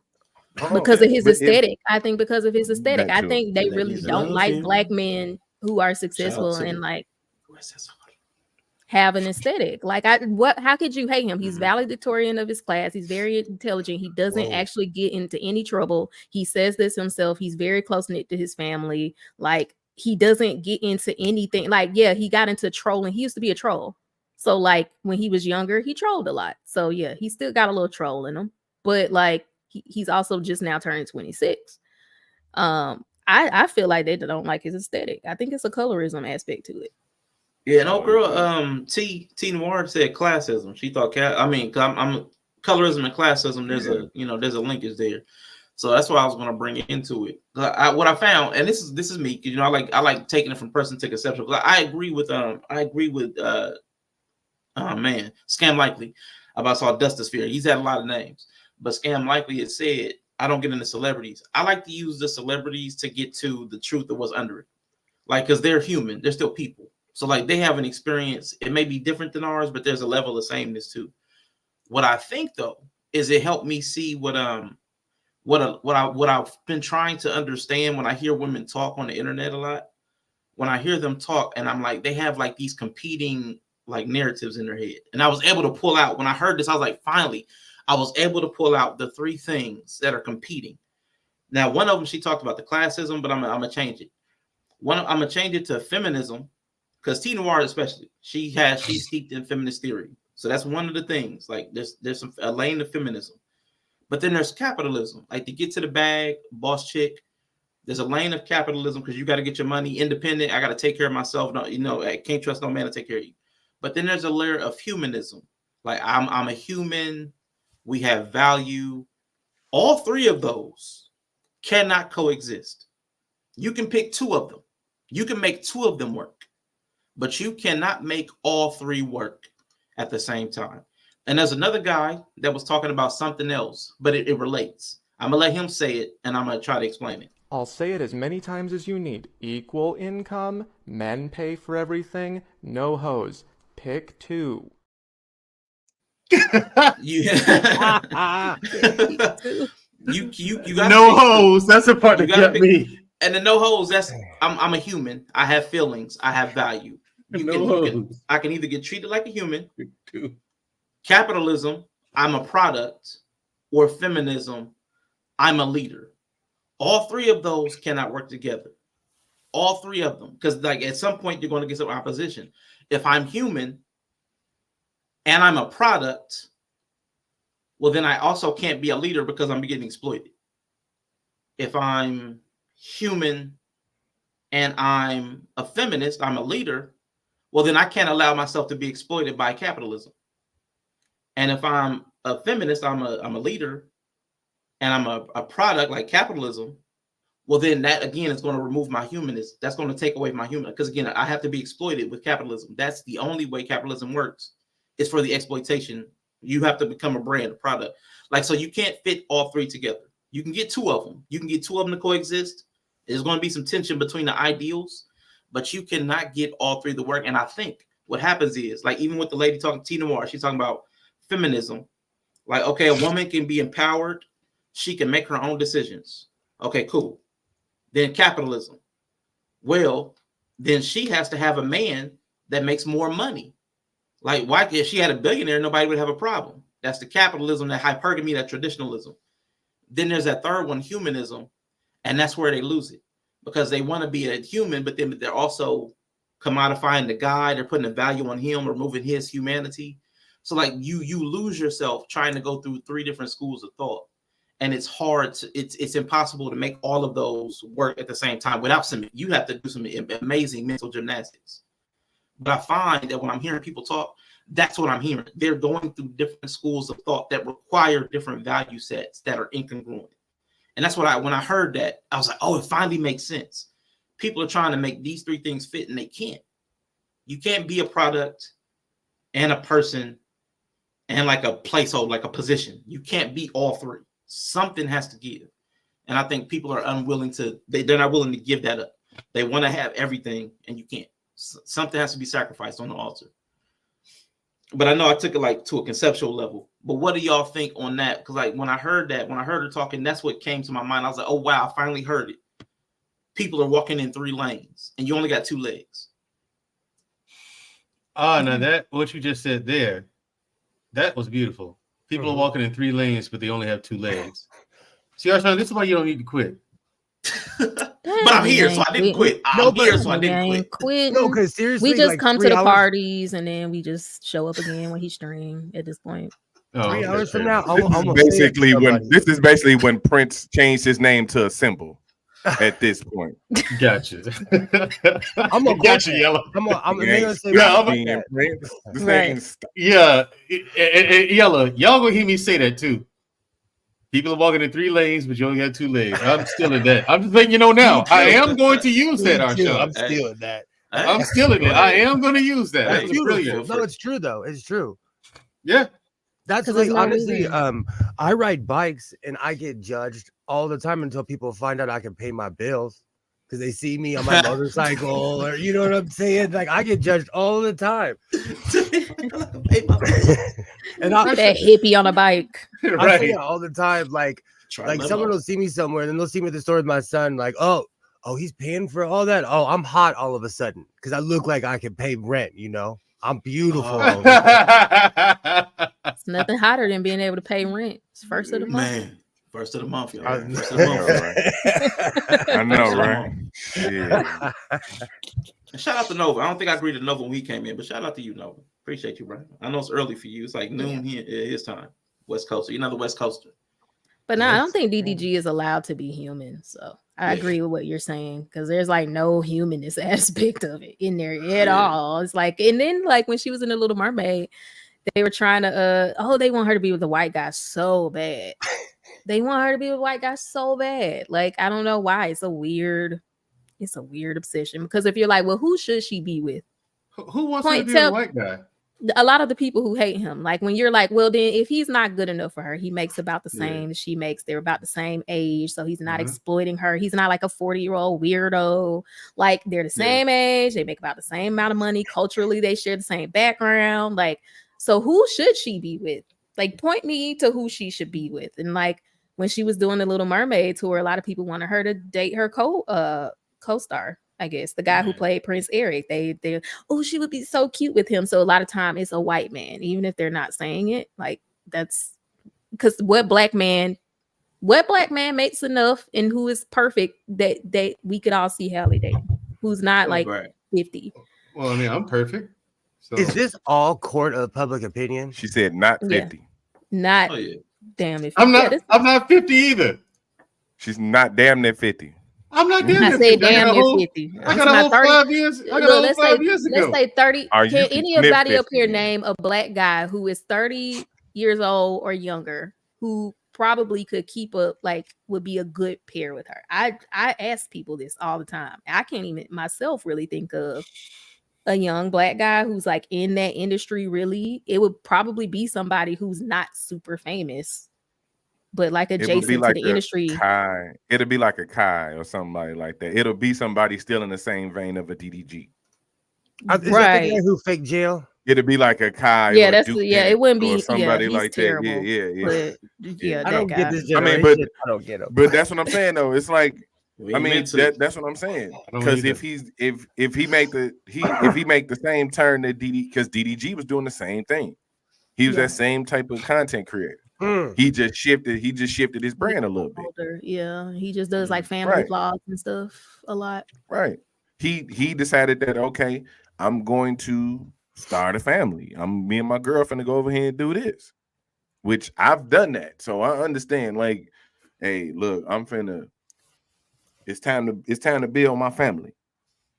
Yeah. You know what I'm saying? It's time to work on building my family. which is why I was gonna say when she was bringing up them examples of Naomi Osaka and all them girls that got pregnant. Yes, do it now.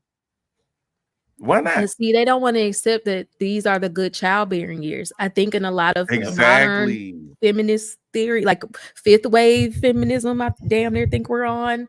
Like, I don't think the exception of like that there are biologically better years to have your children in is accepted anymore.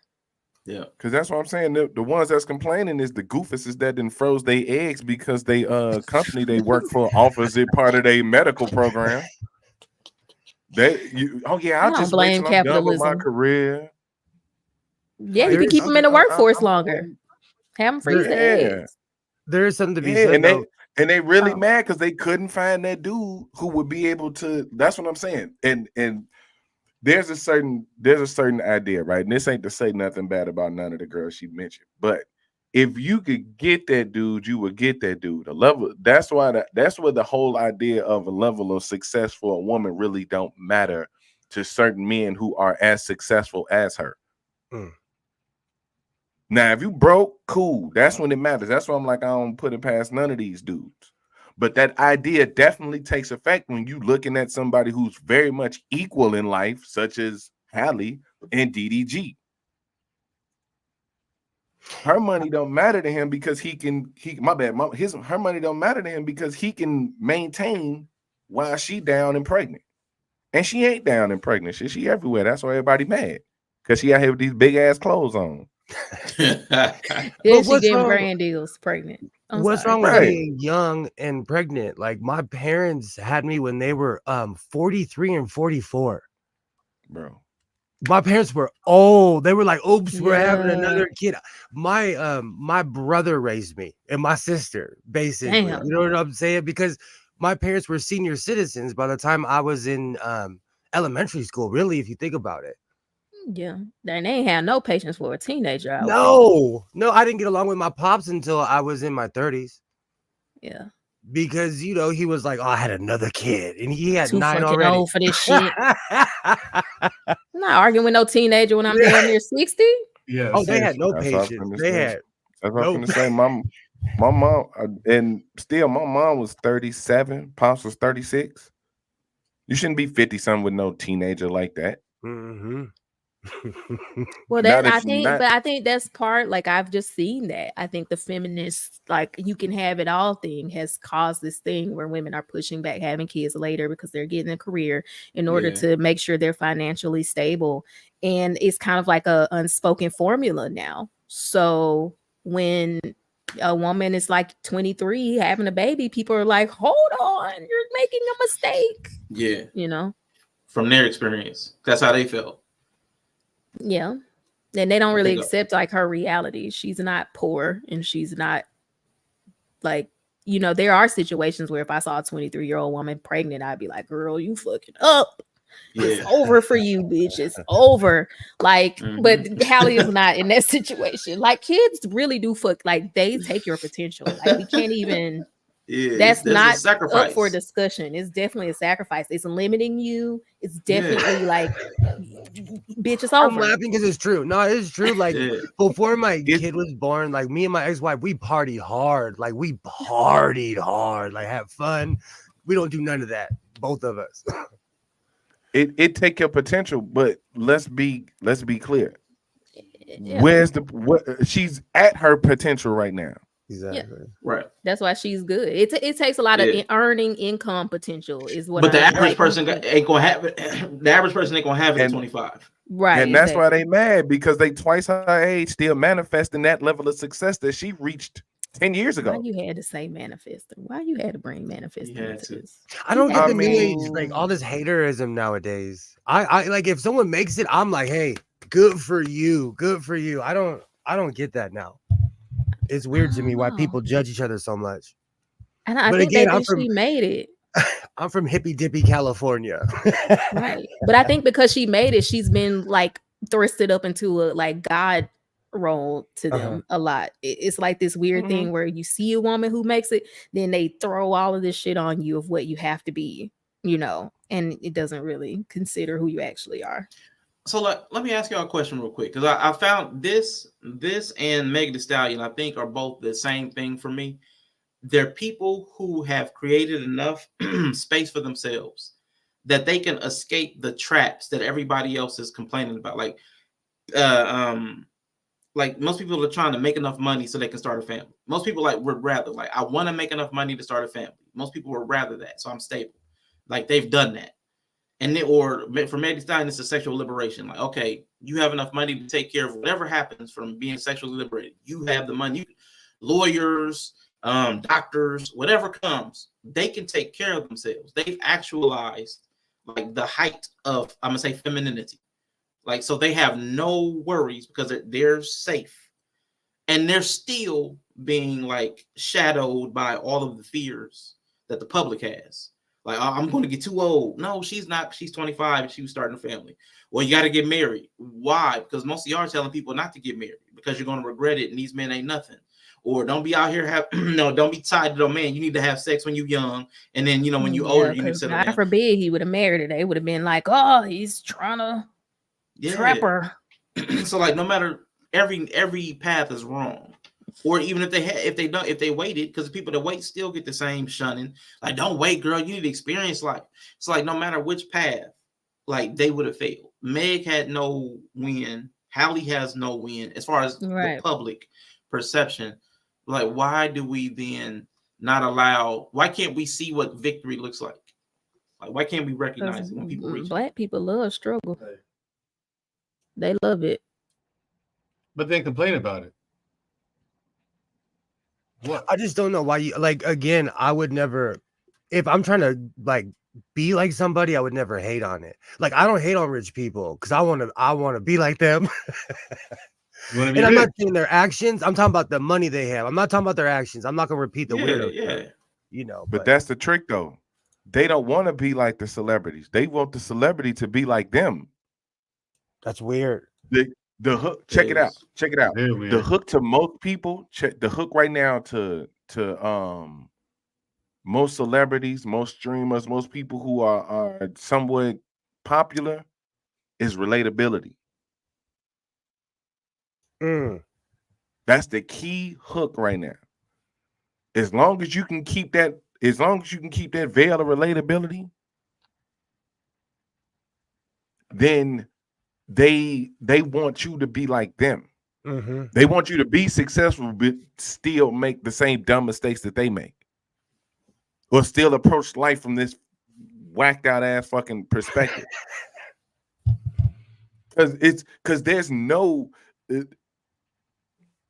23-year-old woman and a 26-year-old man getting married, and having starting a family and shit that's ideal. That's ideal. And they both successful too. Ideal, yep. I think they secretly married, honestly. I hope they did get married. I think they they can show the ring and the baby on the same day. No, it is recently my son started a MMA class and he was doing boxing, and the second we got eye to eye, I was like, put some gloves on. But I was of the age to be able to go toe to toe with my kid. My pops wasn't. He was smoking 1 million cigarettes. He was in his 60s, 70s, No, I think it's a good formula. I think my oldest brother, they had their first kid at 20, which is a little, young, but he's 19 now. They're just turned 40. They got a lot of energy still left, Oh yeah. And he's an adult, and they can kind of still at least a little bit relate. They can't smoke Bill's character. So I don't know. I think having kids young is good. Then especially what's interesting to me is with the talk of the maternal mortality rates and stuff, that women are being encouraged to have kids later, which is strange. That's weird. To me. That's weird, especially among Black women. Right. Because in that video that I clipped up, she goes into the care of women in their last trimester and then after birth, and how people don't even really care about the women or the kids. Once after, past the concept of a, there's a concept of a child, kind of like Black Lives Matter. People care about Black lives until the Black life has a name. The same thing happens with kids. People care about kids until the kid has a name and needs. And it's she talked about that in the video, and it's weird. why are you going to push people to the point where it's less favorable for the woman and the child later in life? That's a weird, I don't even, but again, it comes from that paradox of values. Like, you know, you're trying to, like, the 3-lane thing. Have it all. Yeah, like after 30, I mean, you kind of pushing it. I think they've said, like, they used to say 35 is elderly. Elderly, basically, pregnancy is what we call it. And it literally says that on the chart, like elderly, like after 35. Y'all can say what y'all want to say, but that's what the charts say. Okay. Not 35. That's like in sports. You're considered old at like 27, 28. We always laugh at it. We always laugh at it. And then like AMA, because some people say it means against medical advice you leave, but it's like advanced maternal age. Like there are names for these things. So whether people are like changing their minds socially, I mean, the science is like, y'all elderly. You're elderly prima gravida. If you're having a baby at 35, I'm just letting you know. And I mean, I had my first kid at 21, and then I had my last kid at 30. And when I'm telling y'all, she almost took me out this fucking world. Literally. Because my body had a reaction to her ass, like, bitch, oh, we out of here. Like, I could not handle the pregnancy. As I had preeclampsia, like cardiomegaly, like my heart got too big, all the shit. So, like, Jesus. I'm a pretty healthy person. Like, outside of that, I'm healthy, normal blood pressure, nothing. But that pregnancy at 30 tried to put my ass in the ground. I mean, that shit is true. So, y'all, everybody can say you can have kids late as you want. Okay. All right, I'll be your nurse when you're on the antepartum at 28 weeks because your blood pressure is high as fuck. But you know, have fun. But you know, people don't listen to medical advice anymore. People are anti. If they don't agree with it, then let's say, "Oh, the experts say," or some weirdo conspiracy theory. Sometimes you can't run from a fact, you know. That body don't lie. Them hips don't lie. Them hips don't lie. That blood pressure don't lie. The crystal's gonna help them heal. I thought you said crystal, like sprinkle. I thought you said crystal. They're basically crystal. You just started it. Yep, there you go. Crystal. You know, I'm an atheist. I know you guys have seen me say all the crazy stuff about God in the chat. Yeah, we know you've seen me say all the crazy I stuff. love it. No, you couldn't put no crystals, none of that hooey around me. None of that stuff. I'd laugh at somebody. This is my healing crystal. I'd be like, I'll say something nice at your funeral. I'll say something real nice. Damn, that's tough. That's tough. I mean, I've been in a lot of deliveries where they like put the crystals under the bed, you know, under where their pelvis is. They don't really do that. No, breathe. Like, Come on. Don't do that around me. I'm gonna say something. I'm gonna laugh my ass off. I said in the delivery where they were like doing chants the whole time. And I'm talking about we sat in that bitch for 12 hours to my like. No, I'm in there too. Like, all right, bitch, I'm charting, making my own sound. Like, the amazing part is people take that stuff seriously. It worked for them. It worked. Whatever worked for you. Whatever worked for you. I'm gonna yell. I'm like, all right. It worked. Placebo, I guess. I know. I heard this shit on the way home. I was hearing them like, oh shit, it's just in my ear. I mean, the brain is a weird thing. The brain is a weird thing. Like I poo-poo over a lot of stuff too, but the brain is a weird thing, right? Because sometimes you can just tell yourself and it's gonna be okay, and a lot of times it'll be okay. And I can give you my kind of testimony, whatever, right? So, short story, I was in a car accident, right? My car flipped over. The point where my car hit a medium going sideways and flipped over. At the very point when the car hit the medium, I blacked out. I don't remember shit. Only woke up. The fucking car was flipped over. I was fine. I wasn't hurt. Nothing was wrong. I barely had like a little scratch on my leg from like the glass. This is my theory. I believe my brain shut down, went to like sleep mode. So my body can absorb whatever was going on. We have serotonin. I didn't need to. Oh, sorry. Go ahead. No, go ahead. We have serotonin in our brain that gets released that basically, like it's called having a happy death. But when you have a traumatic, because I was in a car accident as well, and a bunch of crazy stuff happened to me. And I was walking around talking to the paramedics, the cops. The next day I woke up and I couldn't move. You know, but I've been there. It's crazy. It's like a gap. I don't remember nothing from the point that I hit that median to the point to where I woke up upside down. You know what I'm saying? But I was good. Phone was still in my hand, all types of crazy shit. Like that's what it was, nigga. I was in that bitch. Bent the fuck up. Your brain couldn't compute all that information at once. No, it's like I don't know what the fuck is going on. Yeah, it had to do something beyond, like it had to go into an internal kind of source. Because somehow my body made it through all of that. I had no seatbelt on. I was going about 70, y'all. Real the shit. human body is amazing. Like It is. and like you said, like we could think beyond ourselves. We could, work together. But as somebody who's an atheist, I think that when you die, all that brain activity goes with you, and all of that is just, like It does. When it stops, it stops. Well, here's what we know. We know that consciousness lies in the brain. Mm-hmm. We know that the brain decays. Mm-hmm.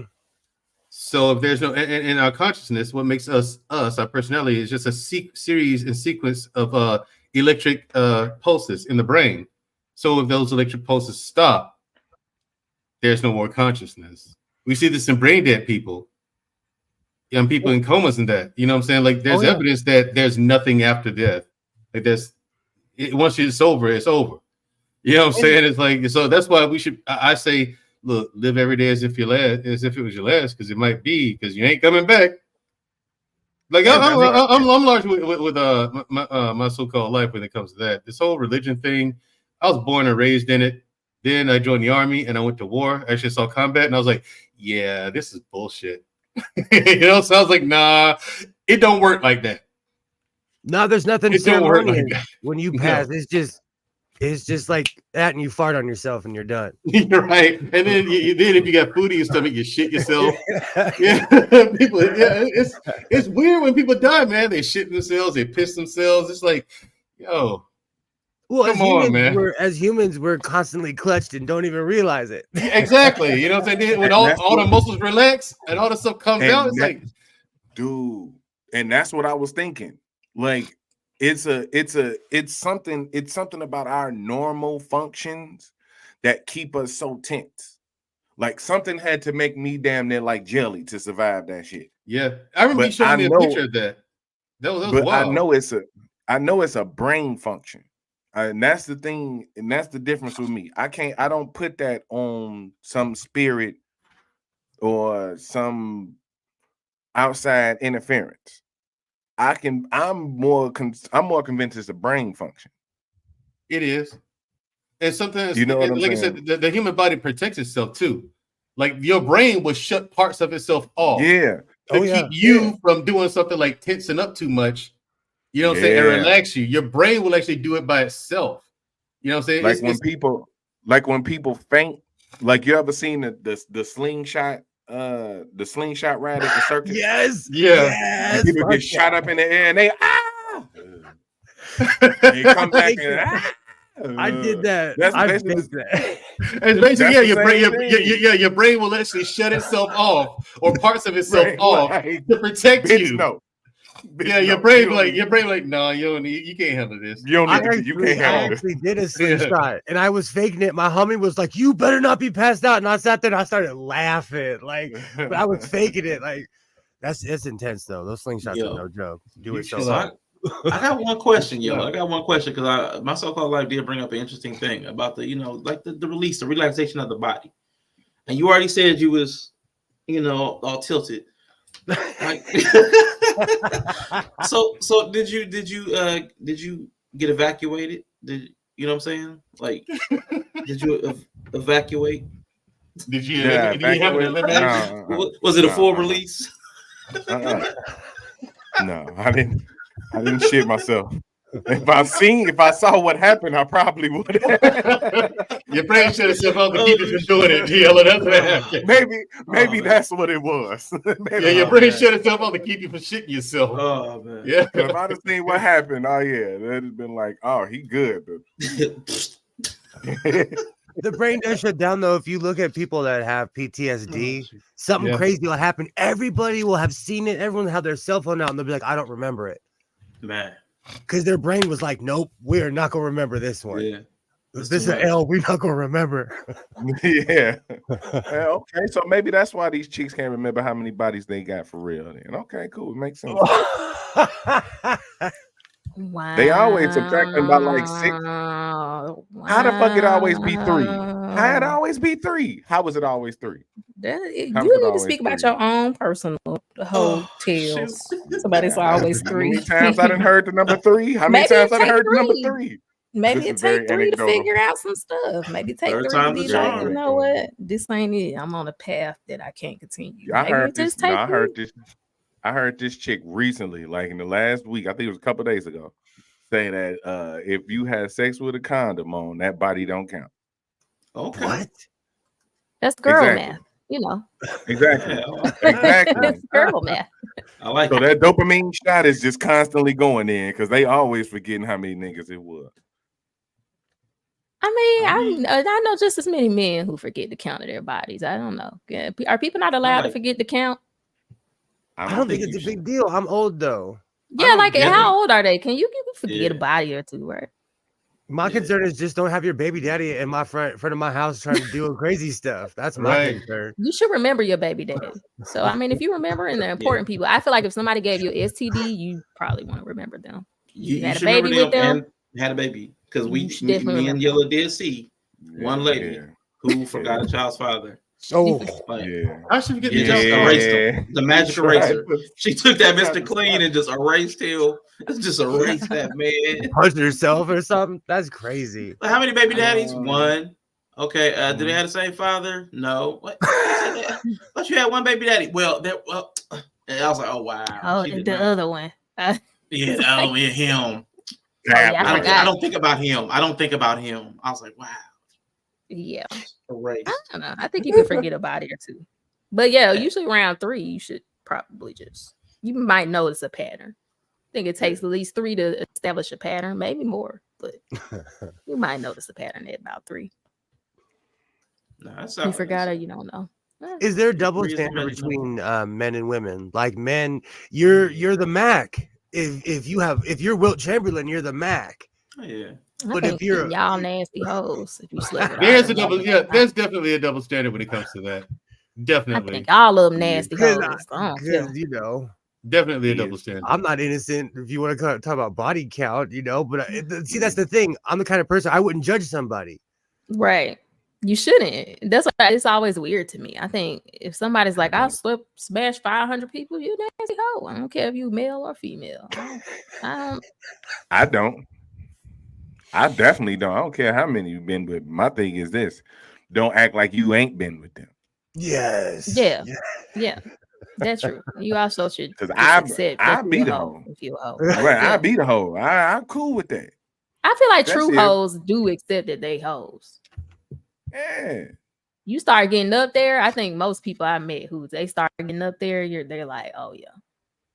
I can't look. Okay. I've accepted. I accepted this earlier. I accepted this at like 27. That I'm probably end up with a chick who did some nasty shit with a nigga one time. Because even if it was just 5, she did some nasty shit with one of them niggas. Would you date a porn star? No. An ex porn star? No, I wouldn't date her. I'd smash, but I wouldn't date her. I don't think I smash. You wouldn't smash? Even if she was like just the most beautiful woman you've ever seen in your life? No. It scares him. He's afraid. Yeah, it does. I can't do that. Yeah. Porn star. She had look.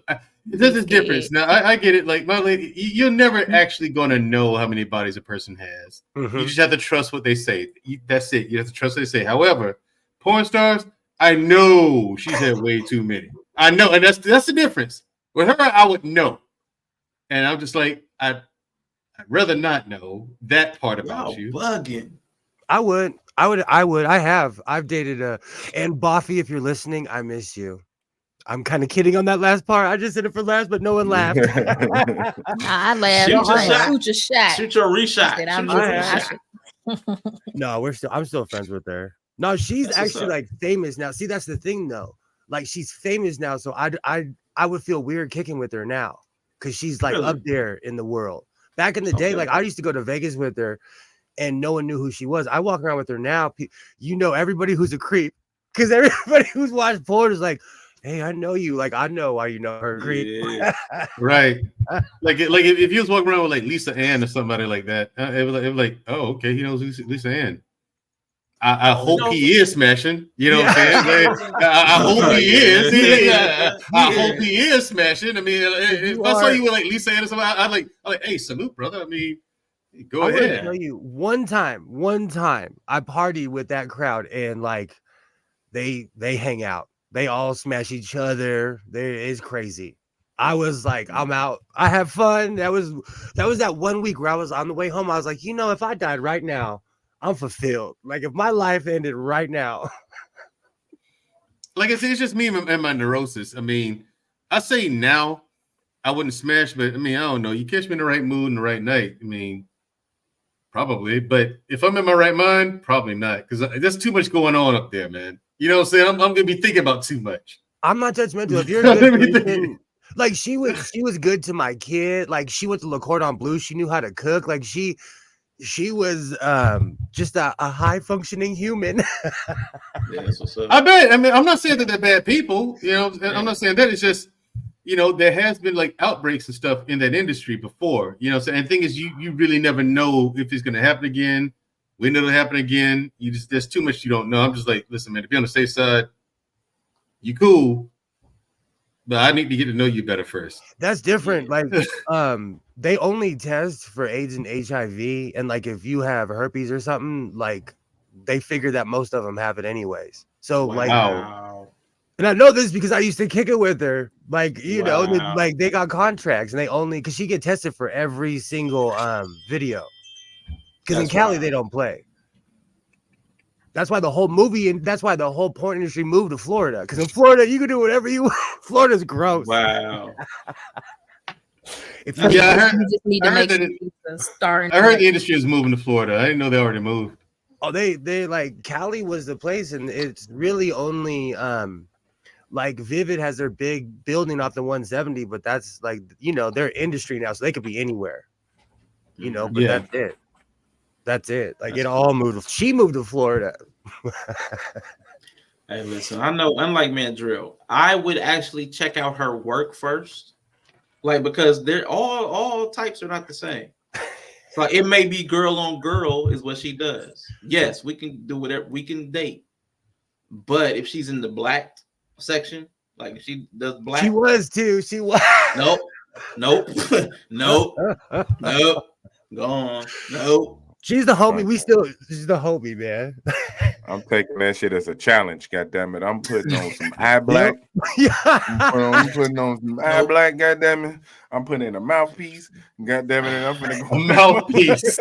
Like in CB4, I'm on a bike. Like in CB4, man. Right. He's warming up. You gotta warm up for it first. Damn right. Hey, we gotta check no way like Brock Lesnar. Oh, there you go. Nah, I'm like, I don't even want that challenge in my life. I'm good. Let me just find somebody. Let me just find somebody else. No, that's not my. It's not my ex-wife. It's not.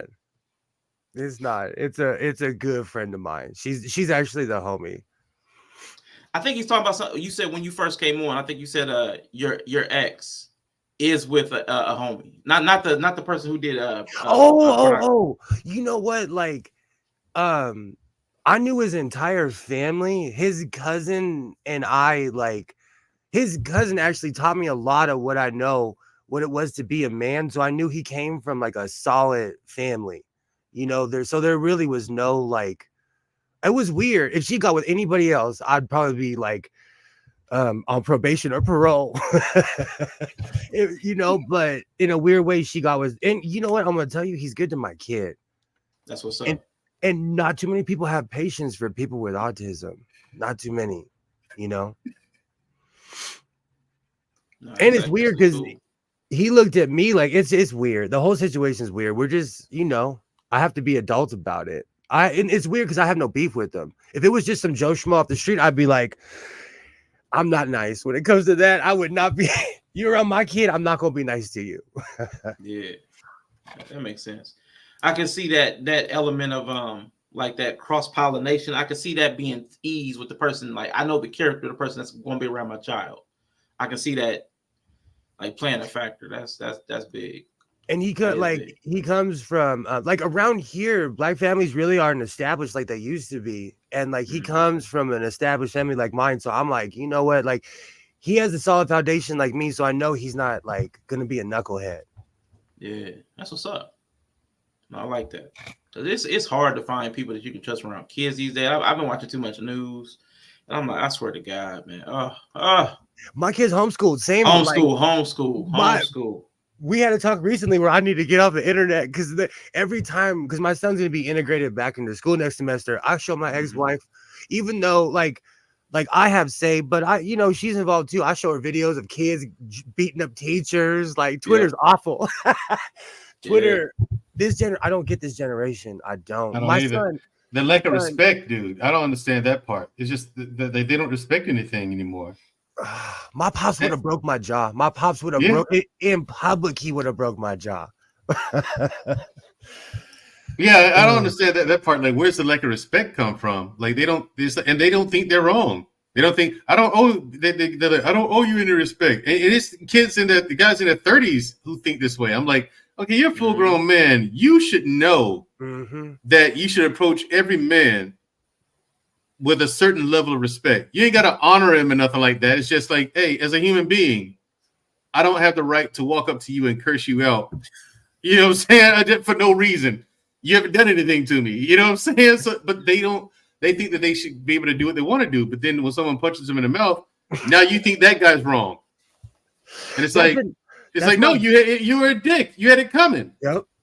That's my biggest thing with nowadays. I try to teach my child etiquette because it seems like people don't have it anymore. And I'm overtly polite because I want him to learn that example. But it's weird to me how I'll walk past someone and say, excuse me, they don't say anything. I'll open the door, they walk right past me. I'm not the effing doorman. I was just trying to be polite. I see you holding something. People are crazy nowadays. Yeah. See, here in the South, at least there's manners. You hold the door for somebody, they'll at least say thank you. Yep. They will. Everyone does that in the South, man. They say thank you, and they keep moving. You know what I'm saying? But the thing is, you're at least acknowledging you. You know what I'm saying? And so most other people, man. I mean, I've been in, like, I love New York. I go to New York all the time. My sister lives there in Manhattan, and it's like, yeah, different culture shock, but I love it. It's so deliciously evil there. And crazy. It is. It's deliciously. It is, dude. I mean, in New York, there's no city on the planet like that place. That place is a whole other planet. It's another planet, Arshawn. Good Lord, man. New York. I only been there one time, and I would never forget there was a dude sitting on like an overturned paint can. I was going to the train station, and he was just like, weed. I got your weed. I'm like, dude, really sitting outside on a paint can just talking about weed? I was like, out in the open. Weird. Out in the open. Weird. Like I'm from Ohio, so you either knew the drug dealers or you didn't. Like you either knew who was on the corner or you didn't. But he was like weed. I'm like, huh? Like, what if? I mean, obviously I'm not a cop. But like, what if I was a cop? Like, you know what I'm saying? Weed. I'm like, stop it. The cops don't really care about little stuff like that up there in New York. They got bigger fish to fry, man. New York's so wild, man. There's always something to see. Doesn't matter. Every block, there's like 13 different things going on all at the same time. There's a lot of action. I think that's what it was. I saw the Kings and the Rangers there 100 years ago, and I think that's what it was. New York was just busy. It was. Yes. I was walking around like this the whole time. Just, where am I? It's a different planet. I've been to Chicago. I've been all around America. You're right. There's nothing like New York. It was not like there's a guy sitting there, like Arshawn said, selling weed, just like that. There's a guy. The people on the trains. And there's a guy in the front of a restaurant pissing on the door. Yes, and the door's made of glass. He's sitting yellow. I don't know what the history was behind that. This dude literally walked into the door of the restaurant, whips out his whistle, and releases, and just starts pissing on the door. I'm like, what? And everyone's walking. People are just walking by like nothing's going on. I'm like, no one sees what this. No one sees that. Look at this. Everyone they just carry on. That is true. Hey, man, real quick, y'all. Bree says she gotta jump off. So Bree, you want to say goodbye to everything? Thank you. No, this is a good conversation. Thanks for having me. Nice to put a face to the name. My so-called life. I know you secretly yellow cousin or something. I know his secretly is what's going on. I know we're being punked. But yeah, I'll head off. I'll be listening, maybe, possibly. But good combo. I'll see y'all. Nice meeting you. Bree, you gonna say goodbye to my cat? She's in a bad mood right now. Sure. Yeah, I see her back hair standing up in a straight line. You probably want to leave her alone. Yeah, she's in a bad mood right now.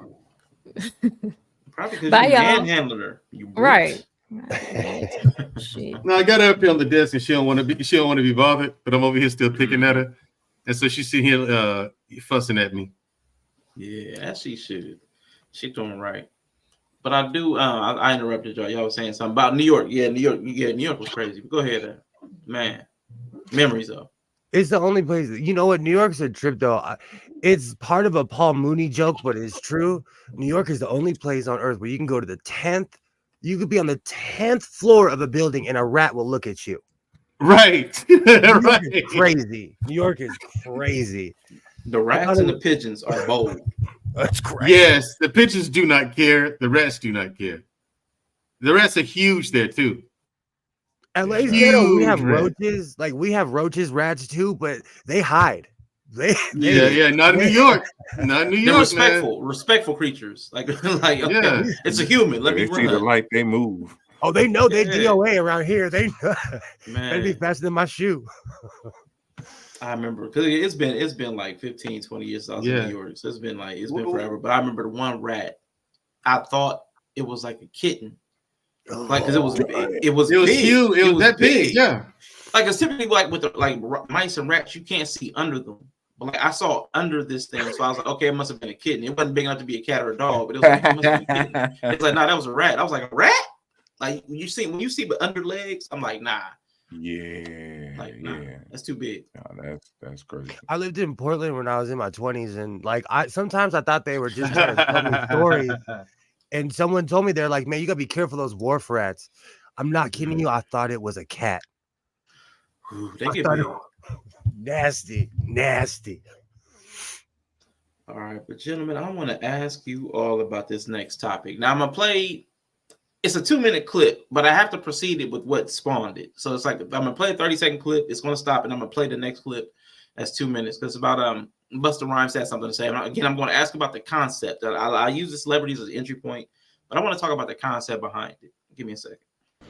A lot of people doing, the whole Busta Rhymes collaboration. Like, he should have reached out to me. Like, you don't do no video with my daughter half naked, and you a grown fucking man. He should have reached out to me and said something. But it is what it is. She's grown. She can do what she wants. But I wasn't with that.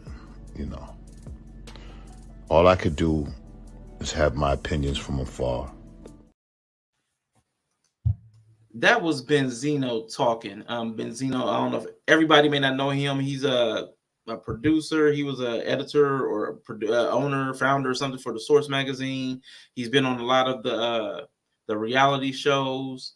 But Benzino, he was talking about his daughter Coyle Ray being in the video with Busta Rhymes. But this is what I actually wanted to play, but I wanted y'all to hear what spawned it, because he didn't like that Busta Rhymes didn't reach out to him. Let's see what Busta Rhymes had to say in response. He was on Way Up with Angela Yee, and listen to Busta Bus speak. Benzino had some things to say about Coyle Ray being in the video. Mm-hmm. He didn't like how she was dressed, and he felt like you should have reached out ahead of time. And so what do you think about that?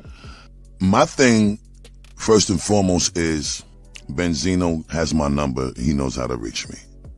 You ain't got to address me about nothing on no social media, because you got my phone number. Number one. Number two, I've never had to address him about a problem, and there's been plenty of different issues that we've actually went through that led to actual violence with him and Dave Mays and situations that transpired that we was able to resolve civil and respectfully, because the beef wasn't even with Benzino, but obviously he got to ride with who he moving with, and we riding with who we moving with. But the point that I'm trying to make is, up until probably right now, this is not public information. I'm not saying this to promote the issue. I'm saying this to promote how the code of ethics was upheld and how we dealt with issues. We resolved it as men and face to face. We wasn't on social media. We didn't talk on the radio, and we all had records out. You know, Made Men was putting out records. You know, he was co-owner of Source Magazine. But for me, the reason why I also felt like it was good to deal with things in that way, not only because I was raised that way, but you know, if we really gonna live by the proper code of ethics that we was raised on, then why are you incriminating yourself talking about any conflict that you got with anybody on a social media platform or on the record anywhere? Talk to the person. That's the man thing and the grown man thing to do. Now, the reason I wanted to ask you, gentlemen, that, and I'm gonna answer Dory's not answer, I'm gonna respond to it. Benzino has a point. Busta knew what he was doing. If I have your daughter in my video and I know you personally and didn't check in, it's personal. I can understand that perspective. But I mean, but it's also a grown artist. She's an artist in her own right. She's an adult. So I mean, you can't check what everybody's parent, even if you know. Because in the business, I'm thinking there's a lot of people that know each other. I mean, that's a lot of phone calls. And you trying to, throw some money somebody's way, you're going to be in the video, you're going to be on this song, you're going to be on this track, you're going to be in the studio. You can't check with everybody's parents just because they got somebody, that you have their information. But I get what you're saying. I totally get what you're saying. But the question I wanted to ask you, gentlemen, like you said, I want to ask how people should handle disagreements. Because on YouTube, there's a lot of people that, man, we've seen so many podcasts fall off. Small ones to the big ones. We've seen so many, and a lot of it's because of conflict. So I just want to know your personal opinions about how people should handle disagreements. I've landed in the place that if it gets weird, everything's going to be public. If it gets weird between me and you, everything's going to be either recorded or streamed, because I once it gets weird. Otherwise, I'm okay coming to you directly if I have an issue. But until, again, there's a point where I don't feel like I can trust you, or I feel like things are being lied about or misconstrued, then I'm going to fall to it's got to be public, so it's always on record.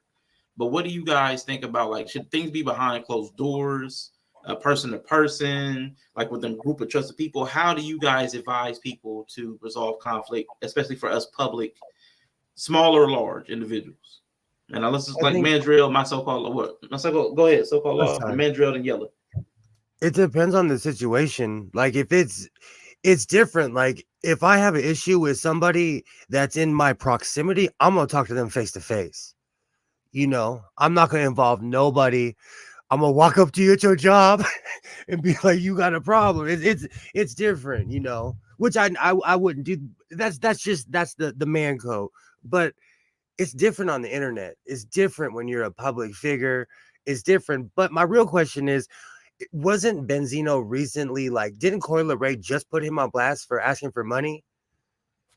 So Benzino has no business, he's estranged from his daughter. It's different, if you're connected with somebody, but you're estranged from your daughter, bro. It's different rules. I don't know. Maybe I'm just from a different planet, but and how old is she? Let me look that up, but I know she's grown. Let me see. And she's 26 too. That's she's 26. She pays her own bills. She can twerk all she wants. Yeah, she's 26. Yeah, that shit out the dope, bro. Yeah.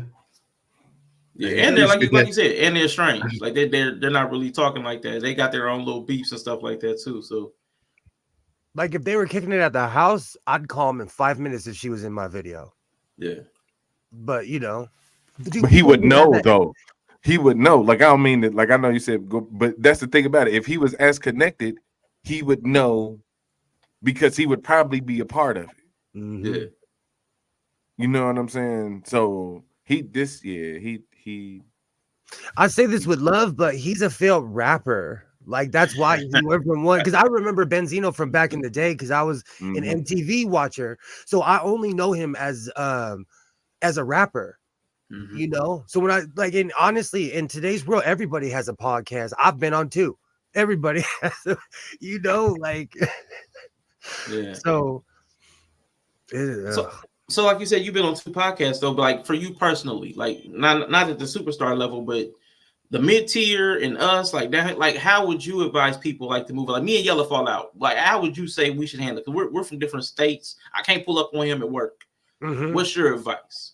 I would be like, you guys are brothers, talk it out, you know, because when you're angry, you say all kinds of crazy stuff, you know, give yourself an hour. You won't feel that way. Give yourself a day, a week. You won't feel that way.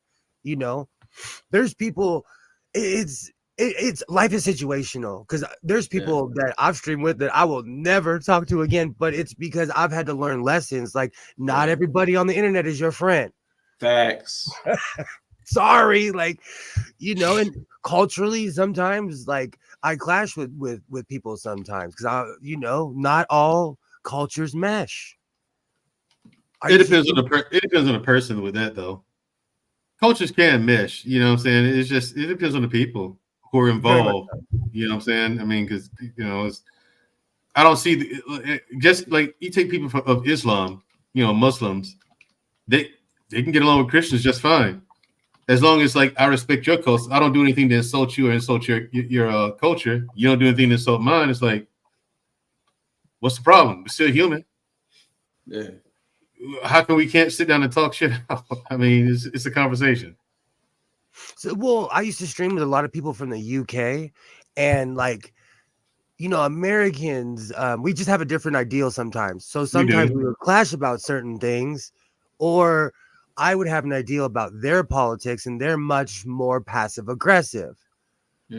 As they are Europeans. As an American, I'm kicking the door, you know, waving the forward, you know, like but because I come from that mentality, sometimes I had to check myself because I'm like, oh, where I'm from, we don't act like that, you know. But where they live, they're extremely it would be hell living in the UK for me. I'm not passive aggressive like that. Yeah, me neither. I think honestly, like if beef happened, I never understood. Like even like these two will tell you. I don't know if you've seen it or not, but in the small sector of Black YouTube, people fall out, you know, and then they get on their own platforms and start talking shit about the other person, trash. And I was like, what? And they have each other's phone. I'm like, why don't you just call them and talk about it if it's a real beef? Are you kidding me? I'm subscribed to every single one of you because I see one beef. I'm like, oh, I'm gonna go over here. I see another right. I need answers. I need to hold on. They ended this one, but I know they're gonna go over here and say something. Right. It's like when your favorite. It's like when your favorite shows characters start crossing over to each other and shit like that. Right, you know, man. I just like if like say it happened between our show and the Yella, I would really rather them just pick up the phone and talk to each other and work it out and just don't put it live out there in the screen for everybody to see. I'd much rather like if our show or Yella had a problem with me, call me and let me know. If I ran a foul at you, I think they know me well enough to know now that if I ran a foul at them, I didn't know I was. Yeah, you know, it was not on purpose. You know, I got too much respect for them like that. So it's nothing. It'll be nothing for them to pick up the phone and say, "Hey, man, look, you said this, you said that. This is what I thought of it. This is how it made me feel. I ain't with it. Don't do that again." I say, "Okay, no problem." Yeah. A lot of then just won't do it again. You know what I'm saying? Yeah. A lot of this is new to me too because I come from the tactile world. I didn't get on internet till a little bit later in life. Like a lot of the etiquette, learning the ways of being online, and you know things you can and cannot say. I've had to learn because, like, you know, people are meatheads where I'm from. You can't. It's the Marty McFly syndrome. You can't call no one Yella around here because they'll fight you. You know, and that's from the movie when they said call someone Yella. But like, you can't just call someone out. You know. So when I got online, I'm like, "What'd you say?" Wait a minute. But I had to chicken. Yeah, exactly. You call me chicken. I heard Mandrell was like that too. I had to learn though, like, you know, there's someone right now where, oh man, I laugh at it, but if I ever saw him, I would Nancy Kerrigan that mofo in a heartbeat. Right in his knee. But they live in North Carolina, and the funny thing is, it's like, what business do I have having beef with someone that's like, you know, that far away? I swear. none. If I'm in the same place as you, it's because I'm looking for you. So like I've experienced enough beefs on this fine platform that we're on to where I'm just like, if it happened online, you better keep it online. Because I've had motherfuckers, don't call my phone. Don't call my phone. Don't call me on Instagram. Don't do none of that shit. You can still call people on Instagram? You can still do that? Yeah. Oh, that's terrible. I don't know who it is. That.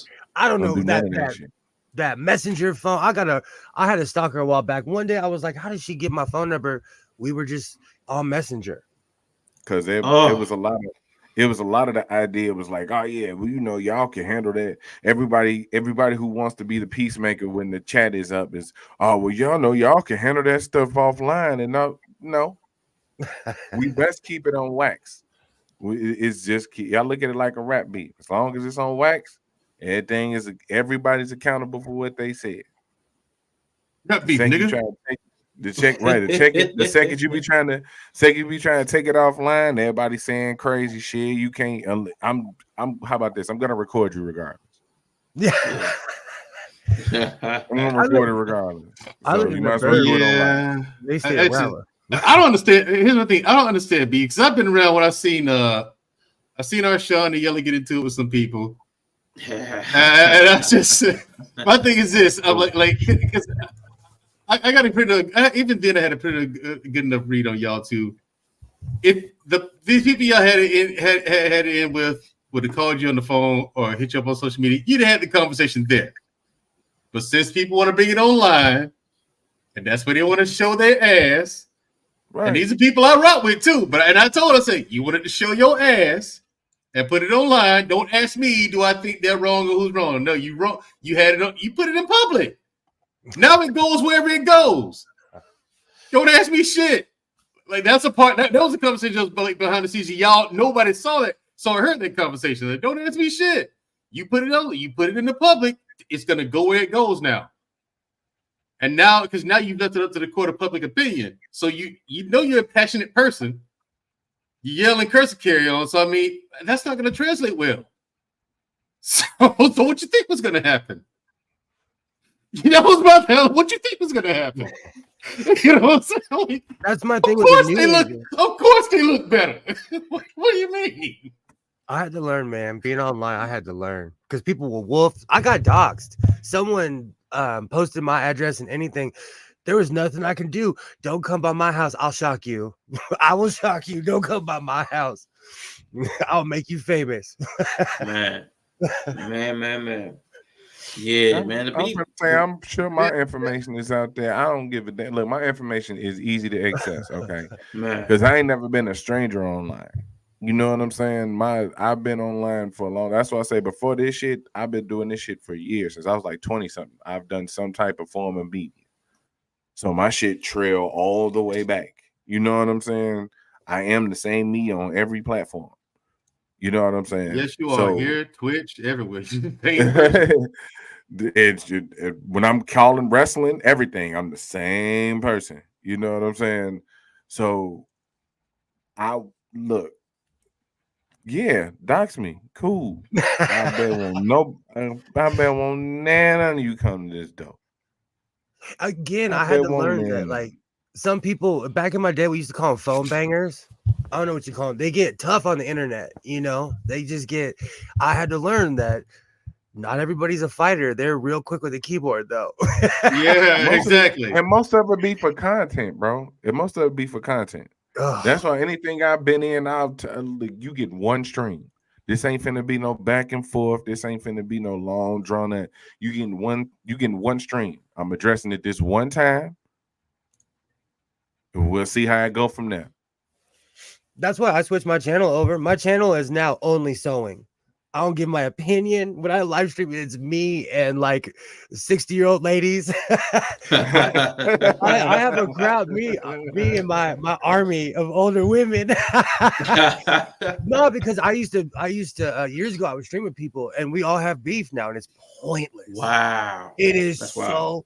But you know, it was more like ego and like, yeah, you know what I'm saying? Like I said, I'll root for people. I'll rock as long as you're cool. I'll rock with you. Mm-hmm. As long as you're not a weirdo, you know, I don't know, but I had to learn again. Not everybody's your friend on the internet. Yep. That's a hard lesson if you didn't already know that. I learned that from like, I guess, the work world. Like I told, like everybody was like, hey, we got to do some meetups. I'm like, I'm not meeting anybody I met on the internet. Like I had to have that boundary for myself because I've already learned those lessons of work friends, work associates, and you realize that they were really just acquaintances. Like it was like super friends of convenience. Like it was like, oh, we're stuck 8 hours. We're gonna be cool as hell. But man, if I don't work with you, man, you don't know me, don't bother calling. And I'm like, wow. I learned that lesson so early, like so long ago, man. I like the internet was already like, nah, I'm not even gonna set myself up for that. Where I'm gonna like, oh yeah, we're gonna have these reunions, and we're gonna like, I'm like, I can't even set myself up mentally. I can't even handle that because it messed me up. It hurt. It actually hurt when I really thought I was friends with people and found out we were not. I remember this one phone call was the most hurtful. I called this person, man. We had hung out so many times, been over their house. Like I can't even tell you how much time we spent together. Then they moved and I called and I was like, listen, I had to call because I changed my number. I want to give you my number. It was like, oh, really? Okay. Bye. I was like, oh, it was like all the little, it was like my heart was made of paper, like a paper bag, and it just crumpled. I heard all the crumpling, like I was okay, bye. I was like, bye. And I was like, okay, I guess I'll never hear from them again. You know, and it was just like that. I was like, ooh. But I mean, all the time, you know, talking about their kids and their families and talk. I'm like, wow, where did all that go? I'm like, there's no way it's going to be better on the internet. Like this somebody, I was in their house. I was literally in their crib eating with them. You know what I'm saying? And you're gonna tell me the internet's gonna be safer? The internet's gonna be, it's gonna be realer. I'm like, it's not possible. So I set myself up. I was like, nah, I'm not falling for that. I'm not falling for the flam, the banana in the tailpipe. Not doing it. So when the beef came, especially when it came to me and Yella didn't beef, but when the beef came, I felt like this because I'd already learned. I don't make a habit of hating people I don't know and have never met. It's very weird. But my boy, that's weird as fuck, nigga. That's weird. That is weird. It's just weird. You know what I'm saying?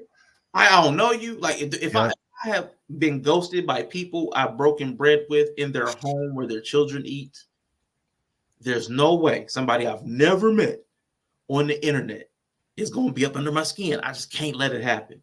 But the beef is weird. I don't understand the beefs though, but I watch them. You know, I used to watch the beefs. And the whole time, like, I don't understand. Like, how's a person where the fuck they are out there? How do they bother you to that point? Like, I don't understand.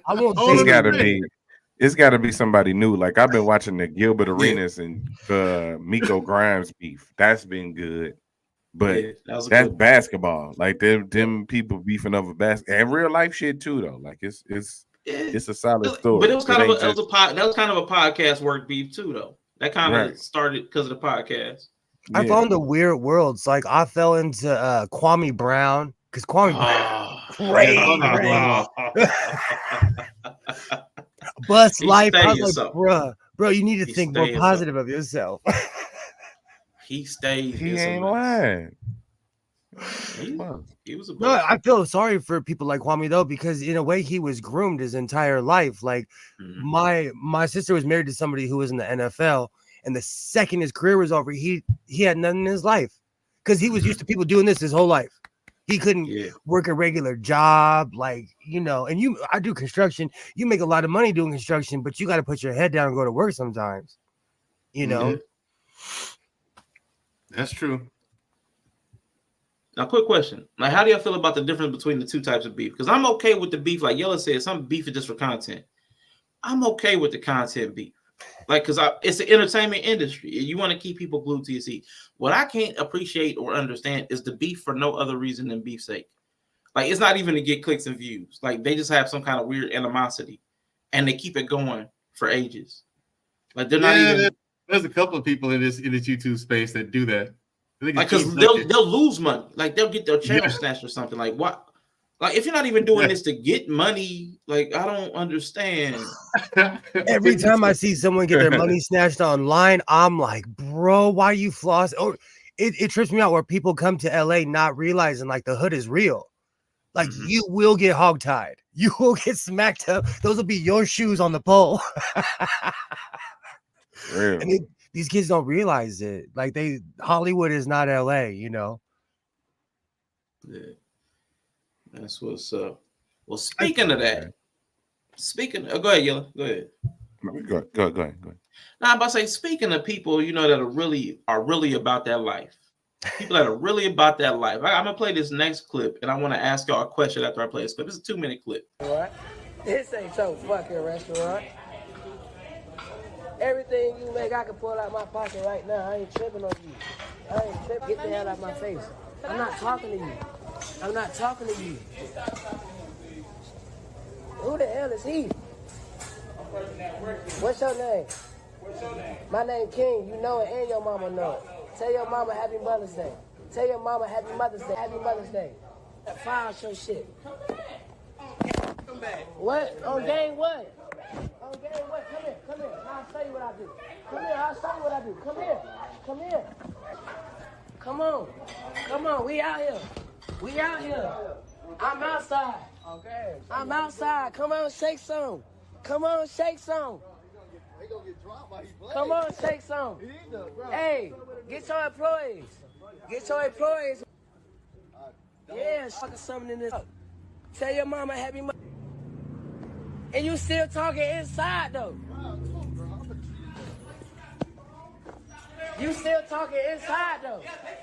Why you inside?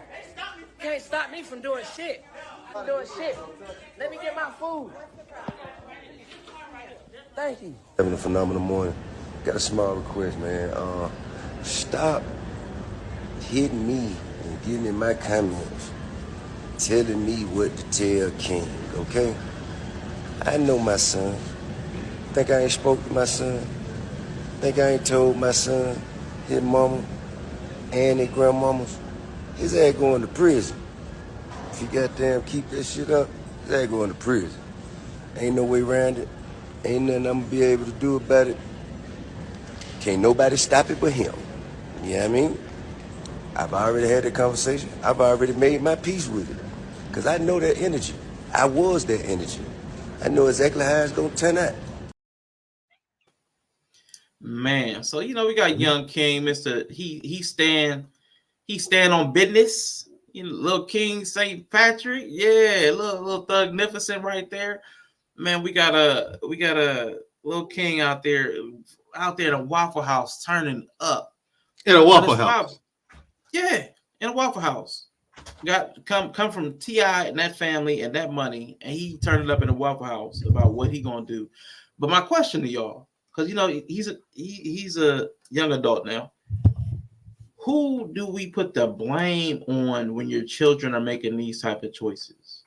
Like he said, he made his peace with it. But a lot of us, a lot of people in, I'll say the internet space, will be like, why don't the parents do something? Why don't the parents say something? He's like, I done said everything I could say. I done made my peace with it. There you go. If the parents have done all they can, there's sometimes where the parents can do everything right, but the kid turns out how the kid turns out. I got a cousin like that. Myself, my sister, and all our cousins got the same life lessons, same mentorship, the whole thing. All the rest of us turned out all right. You got that one, though, who thought it best to take the easy way and paid the price. You know what I'm saying? But then he gets out, comes back in the street, outside, and then he decides to take the easy way again. We kept telling him, hey, man, it don't work like that. You know, you actually have to go out and do things to, you know what I'm saying, get what you want instead of taking the easy way, stealing this shit. Finds out again. You know what I'm saying? I mean, it's just like there's some people who just won't learn and won't get the hint, and they just want to take these. They're gonna make their decisions, and there's nothing to. It's not necessarily the parents' fault, especially at his age now. He's an adult. He knows better. Now, if he knows better and he still makes those decisions, that's all him. They ain't got nothing to do with the parents, especially with the way that kid grew up. Come on. You know, he had every advantage that a kid could ever have in life. And he chooses that path to walk. So, well, he's on his own. And I'm with T.I. on that one. Hey, ain't nothing to do about it. You were warned. You know better. Take your medicine. Yeah. That's why I was raised. You know what I'm saying? My parents gave me everything, told us all everything we needed to go out there and function in society. Now we chose if we had made choice, and they told me good when I was coming up. Listen, you out there and do something stupid and go to jail. Don't call me. I ain't coming to get you. Now I think they were bullshitting, but the point is, I believed them at the time. Yeah, you know what I'm saying, and that was the point. But you know what I'm saying, I didn't want to take that chance. It might have been serious. I don't think they were, but I ain't taking that chance. I ain't gonna get arrested. Yeah, I ain't taking them kind of risk. So you know, it's just. Sorry. Huh? Was he recently arrested? No, but the thing is, that kind of energy he's walking around with, that kind of attitude, that normally leads to people making dumb decisions at some point in time in life, and they pay the price for it by going to jail. Talking about his nephew or King? September 2022. It was September 2022. Oh, okay. Yeah, and there's a recent video too of them going with King running his mouth to his parent. Yeah, he was passing out, but he didn't get arrested. He didn't get arrested recently. But he got yoked up. That's what happened. He got his ass. Yeah, his pops grabbed him. Bart Simpson. Oh, okay, bro. Okay. And that's yeah, exactly. I mean, that's what happened. That's what happens, man. I mean, you giving no shit, Dad. my problem with Ging is I'm from the suburbs, okay? I'm from the 1980s, 1990s suburbs. I don't pretend like I'm from nowhere. I ride bikes. I don't claim like I'm from any MC. You like people who aren't from those areas, there's like this calling to be hood, to be tough. And in a lot of ways, I feel sorry for King because it's funny how he has everything that people want in life, but he wants to go live in the hood where people spend their whole life trying to move out. You know, I don't think he realizes that he should take his advantage in life and do something positive with it instead of trying to be like everybody else. I feel sorry for this younger generation. Like I was given an opportunity and I took it and ran and ran. So I don't know. He's trying to be hood so hard. It's okay. You know, it's okay to be from the suburbs. I'm from the burbs. It's okay. I've been saying I'm back and forth. And that's like the uniqueness of the experience, right? It's like not expecting it, but it's like we was living towards that. And then everything changed. And we ended up in the hood. So it's like, why would I definitely wouldn't have wanted to be there. You know what I'm saying? But it's like when you take right, because when you looking at a kid like me, I think the thing that would have helped me was a change of environment. You know what I'm saying? Because we was down bad. I think about that all the time. I think about it all the time. Like if I grew up over the hill, I would be a completely different person than I am now. Completely different person. So it's like, and that's a lot of times that's what you would consider. Like if my son was like that and considering my situation now, it'd be like, okay, well, I could give him a better situation to deal with. It's something else I could do because I'm not T.I. rich.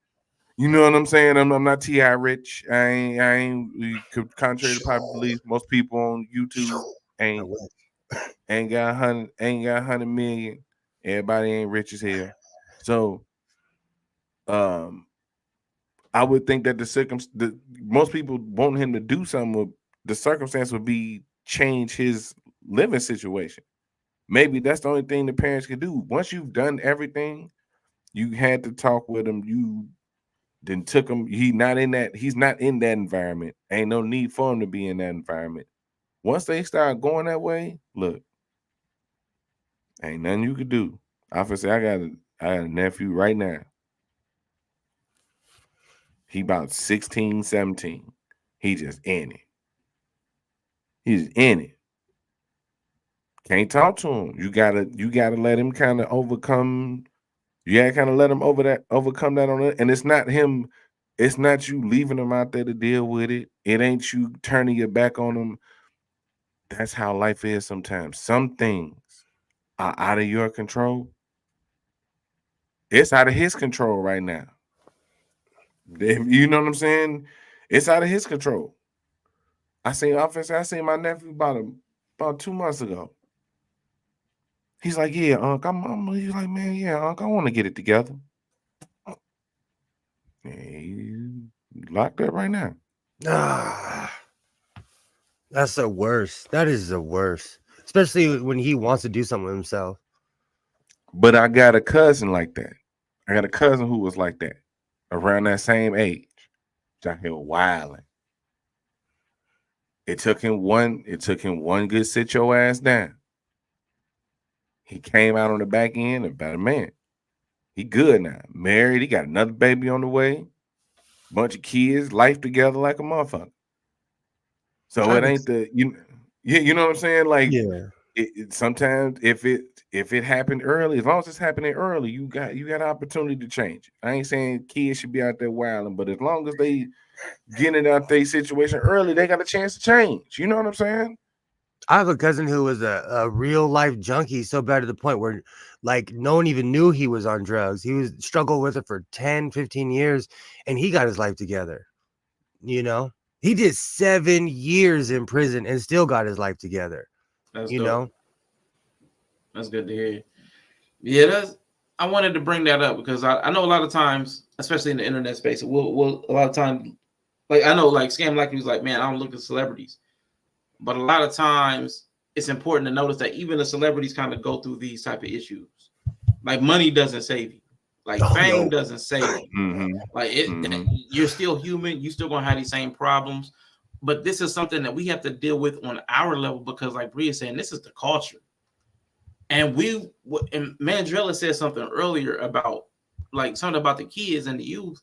But it's like we have been the ones teaching these values. Like we may not have noticed it, but the things we watched, the things we listened to, then when we got on the internet and had our kids on the internet and having them in the videos and laughing at them when they said something real slick to grandma or to their father, to their mother, we were promoting that, and we modeled it for them. Like that's us. Like they didn't just come up randomly and start doing all this stuff. There was a 13-year-old just got arrested out here, stole a car and rammed it in, like in a police chase and rammed it into somebody. And the dude that they rammed into was a family man, lost his life. 13-year-old driving with a 16-year-old passenger. But the kids are wilding because we haven't shown the values. Now, we may not have all been out here stealing cars, but we showed them that property and life doesn't have much more value than entertainment. And we're still doing it in a weird way. I say that all the time when anybody in my proximity, when they start going off about the younger generation, I have to remind them we taught them. They are us. We can't say, oh, where'd it come from? You're looking at it, somewhere along the line, like with all the craziness in the world right now, somewhere along the line, we started allowing it. So we can't say, oh, why are all of a sudden people doing this and this? Because we said it was okay all of a sudden, and then it ran rampant. We no longer have adults. Yeah. It's people definitely willing to not be liked. Sorry, I'll stop. People are not willing to not be liked, My pops, I was raised by a Navy man. So my pops used to always tell me, like, if you have a job and everybody likes you, you're doing something wrong. It's you said something though. It's like we don't have adults, and I partake in this too. And I think that's the good and the bad of the generation right now. We are not as old as the 35 and the 40-year-olds when we was younger. We're not as old as they are. Yeah, that's the good part. Right. That's the good part. The thing is that I equate it to this. We the kids with McDonald's money now. You know what I'm saying? Every time you drove past McDonald's when you was a kid, your mom and them was like, "We ain't got no McDonald's money," or "We got McDonald's at home." Now we the kids with McDonald's money. If we want McDonald's, we gonna stop and get it, and the kids gonna get it too. That's so and real. Shit, they ain't even gotta ask for it no more, cause you want that 20-piece now. They ain't even gotta ask for it. My kid's got a PS5 and Oculus because I wanted to play it. You know? I swear that's how I divvied up the game systems. All right, look, I got the Xbox. You know what I'm saying? The oldest boy, he gonna have the PlayStation. Yep. And little when he too little to really handle a system right now, so he just play whatever we play. You know what I'm saying? And then you know what I'm saying? He had I think he had a couple like little handheld joints. But dude, it's crazy. It's crazy. I agree. My pop's like, where I'm from, you had to earn everything. And with my kid, like, I was excruciating. So with my kid, I'm like, oh, if you get good grades, we can go see the Kings, we can go see the Dodgers. But it's different though, because I'm single. It's just him and I. You know what I'm saying? I grew up with brothers, a gang of people in the house, a gang of army in the house. For real, because that's how I'm finna say. That's how most of my kids. That's all the wrestling shows they done been to. It's because I wanted to go. Yep. First. It's because dad seen it first. And dad want to go.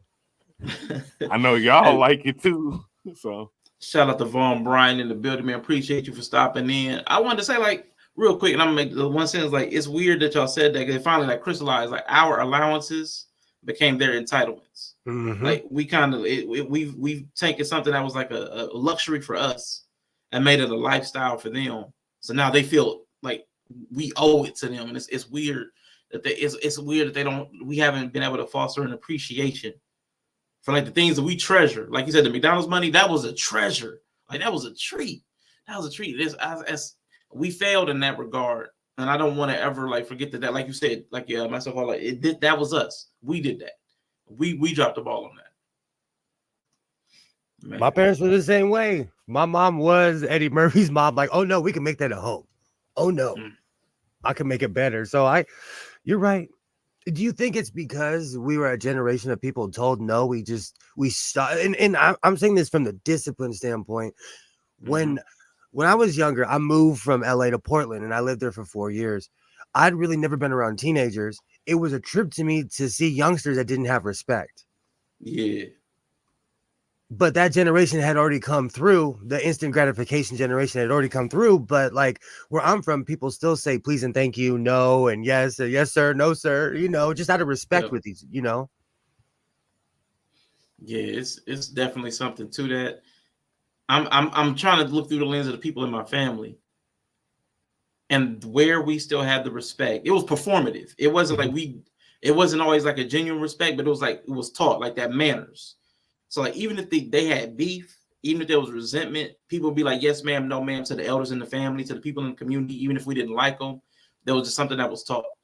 Somewhere along the line, like you said, we got so sick of it. We kind of rebelled against that.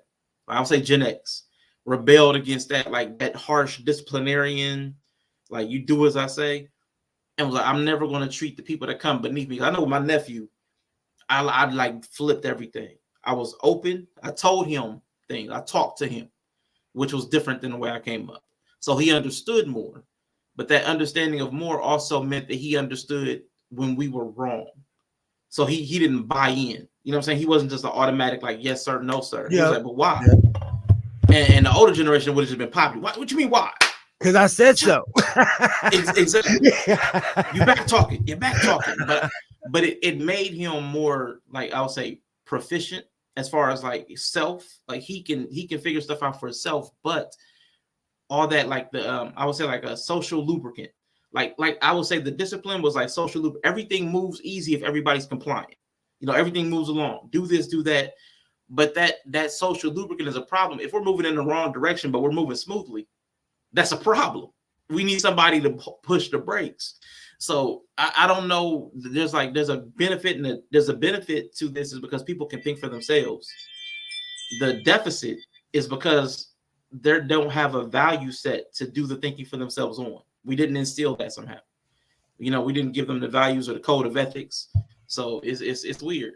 Do you think it comes from religion? Because I'm the first one to tell you, even though I'm an atheist, I was raised uber religious, just like most people. Do you think it's because people stepped off the morals, or because even if you take religion out of it, there was lessons in there? Yeah. Yeah. For me though, I don't think that's completely it, because that goes back to the morality question. Can you have morality without God? Like a lot of the things that we do touch morals. Like people, if you follow politics, there's supposed to be a moral code in law and civics. If you go to sports, there's a moral code and codes of conduct and sportsmanship.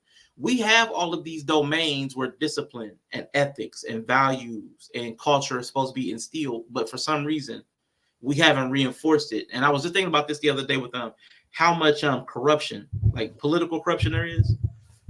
There's so much political corruption because we allow it, like the snake rots from the head. So if we keep seeing, like for me, myself, if I keep seeing the people who have more power and authority doing wrong, like if it's your parents, if you see them doing dirt, you're less incentivized to stay straight. Well, if you get to do this, why can't I do this?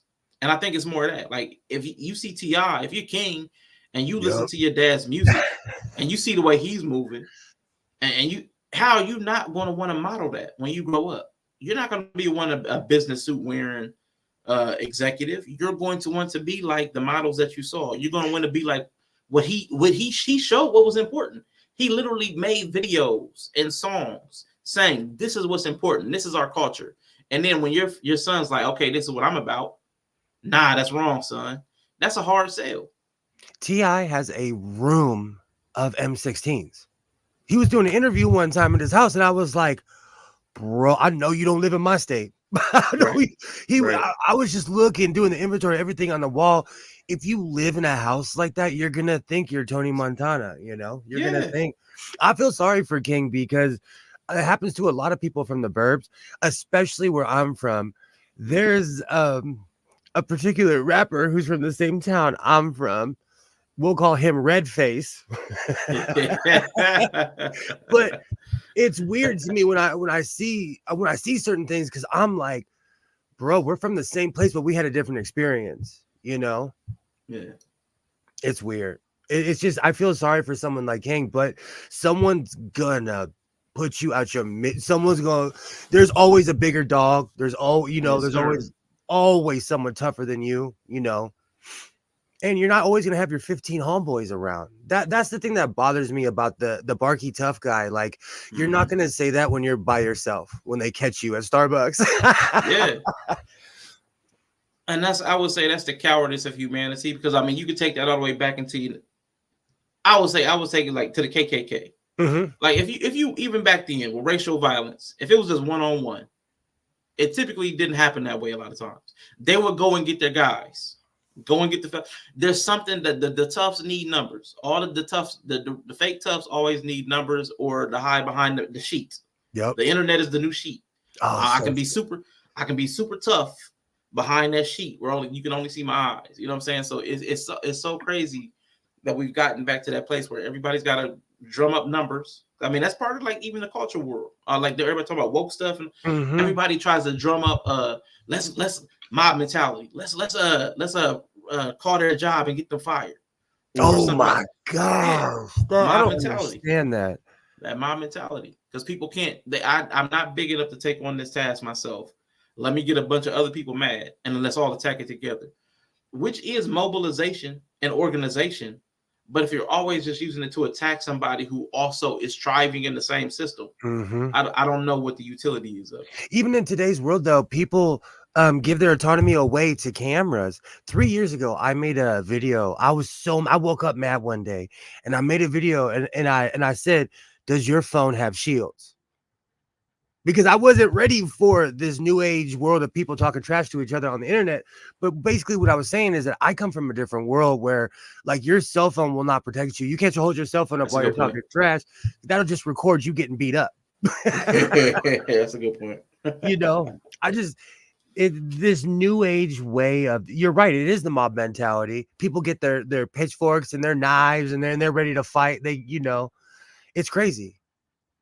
I'm about consensus. And if we can't reach consensus, then let's move on. There's no point. You know what I'm saying? Like, if we disagree, we disagree. But that's I don't get along. Like, I'm a Dodger fan. Like, you'll never see me wearing a San Francisco Giants jersey ever. Man, see, I'm with that with sports too. I'm an old State in college, but we don't do Michigan around here. Yeah. Yeah, we don't do Michigan. We just lost to them. A lot of people were bitter about that, but I don't take it personally. I may support it, but it's not who I am. So I'll wear the colors, but I take them off too. So it's like, I wish we could understand that with a lot of stuff, whether it's politics, whether it's gender, religion. A lot of this stuff doesn't go with us in every moment of our life. I don't spend every moment of my day thinking about my blackness or my maleness or a lot of this stuff. A lot of this stuff, I'm just like, I'm hungry. I'm black hungry. I'm Democrat hungry. I'm obese person hungry. I'm just hungry. I just want something to eat. And none of the layers of identities that we stack on make any sense. I'm hungry. My personhood, my human is hungry. I'm saying this to be nice. Like, I kind of look at it as we have allowed a generation of people to cosplay.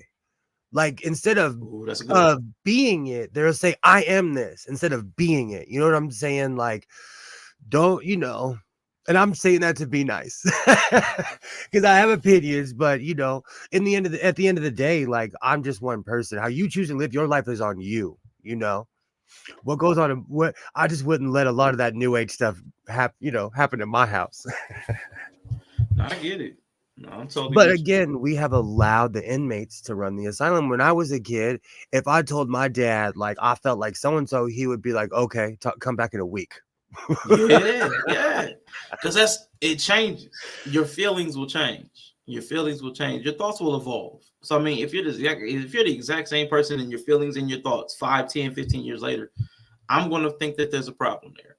Like, if there's not more complexity, to your thoughts and more depth to your feeling, I'm going to be concerned.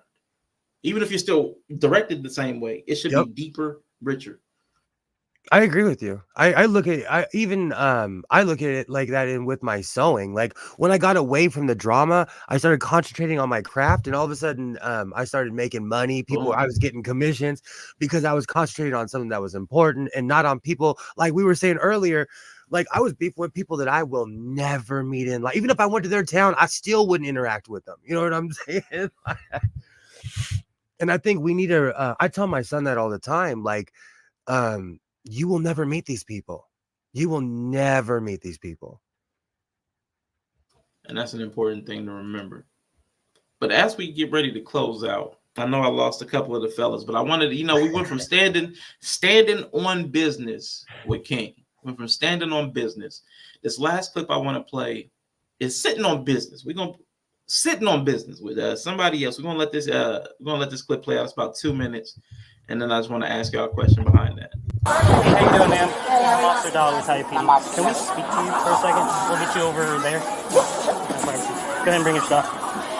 Yeah, can I ask what the problem is? All right, so someone called us. We got multiple calls about you. About something pertaining on the beach. Yes.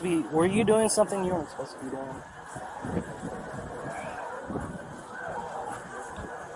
What? Like, what were you doing on the beach?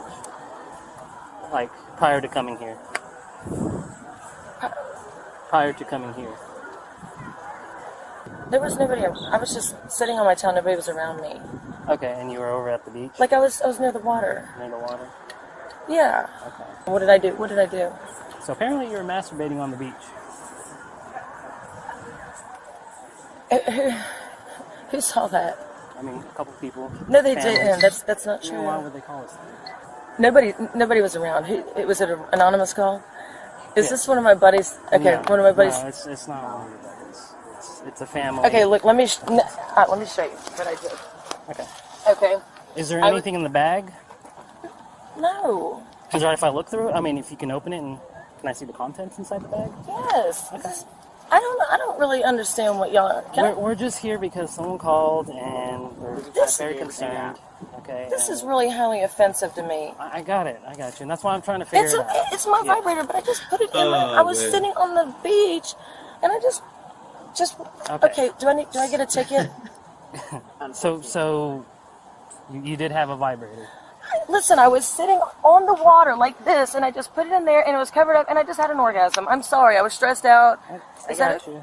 Okay, just hang tight for me. I'm sorry, nobody saw me. I was in the water. Okay, so if this is anonymous, I mean, if nobody saw it, they wouldn't have called, right? if nobody saw it. Man, please, don't do this to me. Are you serious? A family saw it. They had kids. What? There was nobody around me. So.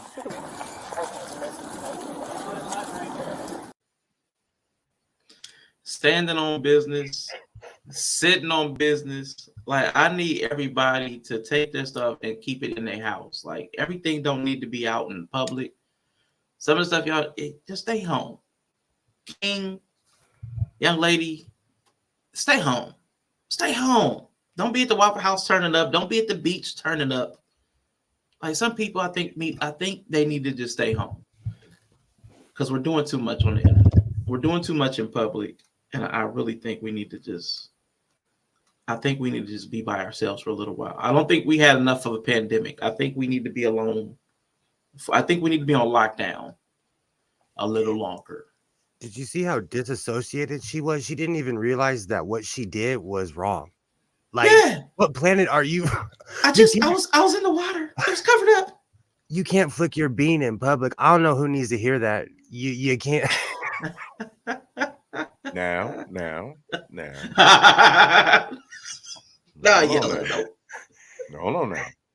No. Because I think that family should have just mind their own motherfucking business. Personally. Why is their business? Why is you looking to see what she doing in her coochie? They're at the beach. Do you want your kids swimming in her waters or the ocean waters? First of all, it's the ocean. Now, unless she got crabs to add to the crabs, it's already dirty ass water anyway. So. I mean, it is, but man, you don't want to see the person doing it. It's like the pool. When you see the blue in the water because they put that treatment in it, like you move away from the people. You don't want to see that. You don't want to see them. I don't think she should have went to jail. I don't think she should have went to jail. That's harsh. They should have just got arrested, sent her to court, and made her look stupid in court. Yeah, she should have paid a fine for that one. That's it. Like, but that's way too much. What state was that? I don't even know. Oh shoot, I don't even know. Let me see. Because we're like, it's weird. I don't know. I don't even know how you would ask that question. I don't know if you could do that here. Yeah,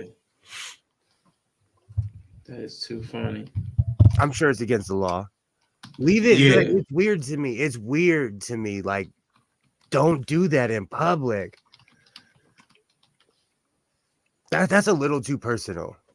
And you know she wasn't doing what she said. You know she was downplaying it. She's probably sitting there, legs like wide open, screaming hallelujah.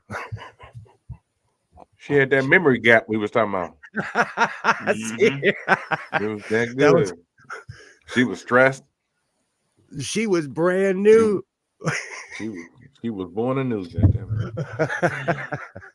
She was baptized. She came out that water born anew. She was baptized. It was Georgia. It was in Georgia. They don't play like in I watch all kinds of stuff online, and a YouTuber I watched was asked to leave the airport in Georgia because her shorts were too short. Yeah. They don't play it, but in Cali, like, they don't care if you see your nalgas. They don't care. Ooh, if it was a dude with a fine suffice as well. That's a good question, Dury, because I'm gonna tell you, I don't even know why, but the FAP action, the stroke action, is for some reason it's more eye catching. Like the movement, it's more obvious. Like she's sitting there with something under the water. According to her, she was submerged underwater, and she's probably not doing a whole bunch of motion because they said it was a bullet. So she's probably just holding something there.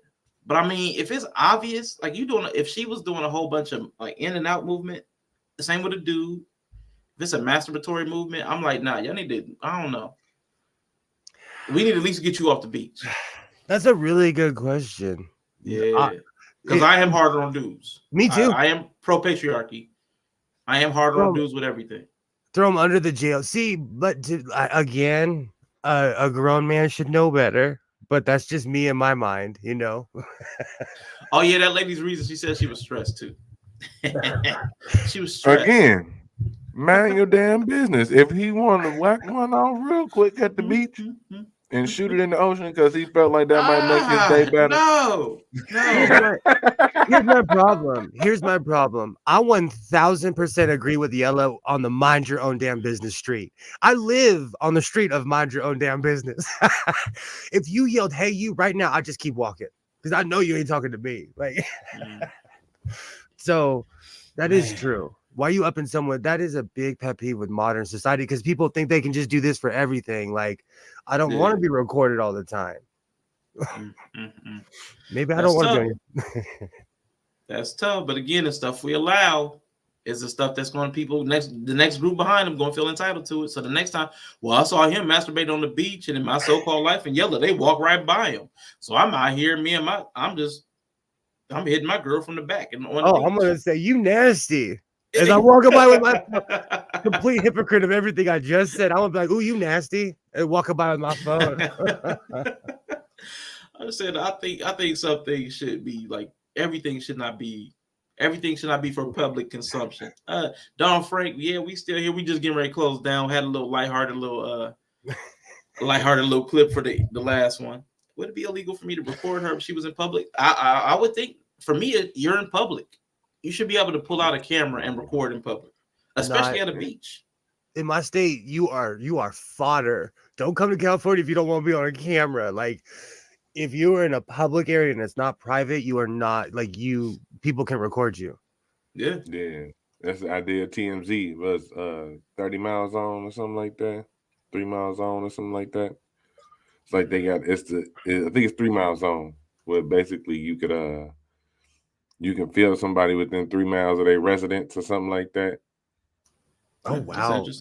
I watched those weird auditors, like those really weird auditors that punk the police. Because I'm not necessarily a fan of the police, but they skirt that line of like private property and being in public. But we need weirdos like that because they're willing to go up against the cops. Yeah. First Amendment audits. Yeah, I do like those sometimes, but I'm like that racial component always makes me like, woof. See, everybody can't do this. Everybody can't do these tests. We can't all run these tests the same way. Because like, especially to the sheriffs out here, you get gaffled. If I said something like that, like, especially if you get bold, they take it as a threat. Yep. Yeah. Because I've seen them handle the black and the white dudes doing the exact same. That's why I like the First Amendment audits where they have a white guy and a black guy do the same thing, so you can see the difference in the response in the same locale. I'm like, woo, because that police response when they hear a black guy's out somewhere with a gun, boy, they show up totally different. They show up so different. I think it's like that everywhere. They come deep. They do. That's like the video. It's like the video real quick, man. The lady goes up in the police station with like a Glock, just letting off at the window, letting off at the little window that you walk in. She just shooting at the door, the police behind the door. She shot, and I guess she ran out of ammo, and they ran out there and tackled her. What? Yeah. I think I've seen that video now that you're talking about it. God damn, it was so bad. I just laughed. I was like, yeah, of course. I will say though, she gets tackled. Sorry, when I was a youngster, two brothers tried to rob a I don't know what they were thinking. Youngsters, they tried to rob a police station in Portland, and the officers peacefully detained both the brothers. They thought it was something it wasn't, because in Portland, none of the storefronts look like anything. It has to be incorporated into the city. So you can walk into Walmart not even knowing you're walking into Walmart. And these idiots try to rob a police station. And you see cops literally coming up the grates, are you dumb? Like they were walking up to them shocked that they were like pointing a gun at a receptionist at a police station. He like, so this ain't Bass Pro Shops? Man, that stuck with me my whole life. I was like in my 20s when that happened. I was like, oh, these brothers are a new dumb. They are a new dumb. Oh, these kids. Don't rob a police station, kids. Leave them alone. Yeah, please don't. At least look around first. If you go around the store, at least look around, dog. Mm-hmm. Look around. They're probably the only people I've ever known that were peacefully detained like that, though. And this was 20 years ago. This was like, you can look it up, Portland, Oregon, like 04, 03, 04, 05, around there. Man, it's wild. But listen, I'm getting ready to wrap this up. I'm going to go check this package. I saw the picture and the box looked jacked up. I'm going to find me something to eat, but I really appreciate you, my so-called life, for coming up. Enjoyed your conversation today. So appreciate you coming up from the chat to join us. It's been dope. Mandrell, glad to see you again. And Yella, I am going to let everybody get their last words. I think Mandrell might still be on a call. So I am going to start with my so-called life. Hit me. My so-called life, hit me up. I talk about sewing. I have a good time. I get high as hell on my streams and just have a good time. Most of my videos are just me living my life and enjoying it. So my so-called life, check me out. Well, thank you so much for being up here with us. I definitely really enjoyed the conversation. Mandrell, you with us? He's going to be alone in the back again. I'm going to see this. Yella. Go ahead now. What am I looking for? I'll do it this way. All right, Yella, hit. Final thoughts. It's the first of the month. Wake up. It's the first of the month. Wake up. I mean, y'all just enjoy the rest of y'all day. We'll see y'all next time on another exciting episode of Critically Drinking. Jit. K is for coffee. No, I really appreciate everybody for being here. I know this was sort of impromptu. Definitely appreciate y'all for indulging me. Again, my stream that was supposed to be for tomorrow is actually got pushed back to next week. So me, Von, Eric, IG will be over here. Yella and Bree may possibly make an appearance as well. We'll be talking about the gender in the Bible. We'll be having that discussion not tomorrow, but the following Saturday around, I want to say 1 p.m. Eastern. And then after that, my next scheduled stream is going to be Christmas Eve, because Risa did say she wanted a Christmas stream. My nephew's going to be over on Christmas, so I'm going to do the stream on Christmas Eve. So I'm actually trying to put together a program with like segments. So that should be interesting. So hopefully you guys can come out. It may be an hour. It may be 3 hours. It may be 5 hours. Who knows? Because it all depends on who's going to join me and what all. I'm still building that out. So I hope you all have a wonderful rest of your Friday. Happy first of the month. Go get that rent paid. Get that mortgage paid. I know everybody's calling. I know everybody needs that money now. So, man, go get that business handled. Dawn, thank you. I know you just got off of work. Hopefully you have a wonderful weekend. Dury, my guy, hope to see you soon, because you said you were going to come up on a panel and talk Islam. You said you wanted to come up and talk about Islam. I don't know much about Islam, like true Islam. I know a little bit of Nation of Islam, but I know that's like not the same thing. So, man, definitely hit me up. We're going to definitely, I want to talk to you about that, because I need to learn more about other religions, because everything's kind of Bible based if it's going to come from me. But definitely enjoyed this conversation. Bree, thank you for being here. I will see y'all next time. I'm going to do my favorite, my newest favorite. When there's an emotional rift, because this person attaches love to their physical being, their physical body, they don't want to be touched by you if they're offended. Snoop Dogg taught us that. He said there ain't no loving good enough to give her while I'm offended. Chill for a minute, cause ain't no loving good enough to get burned while I'm offended. Yeah.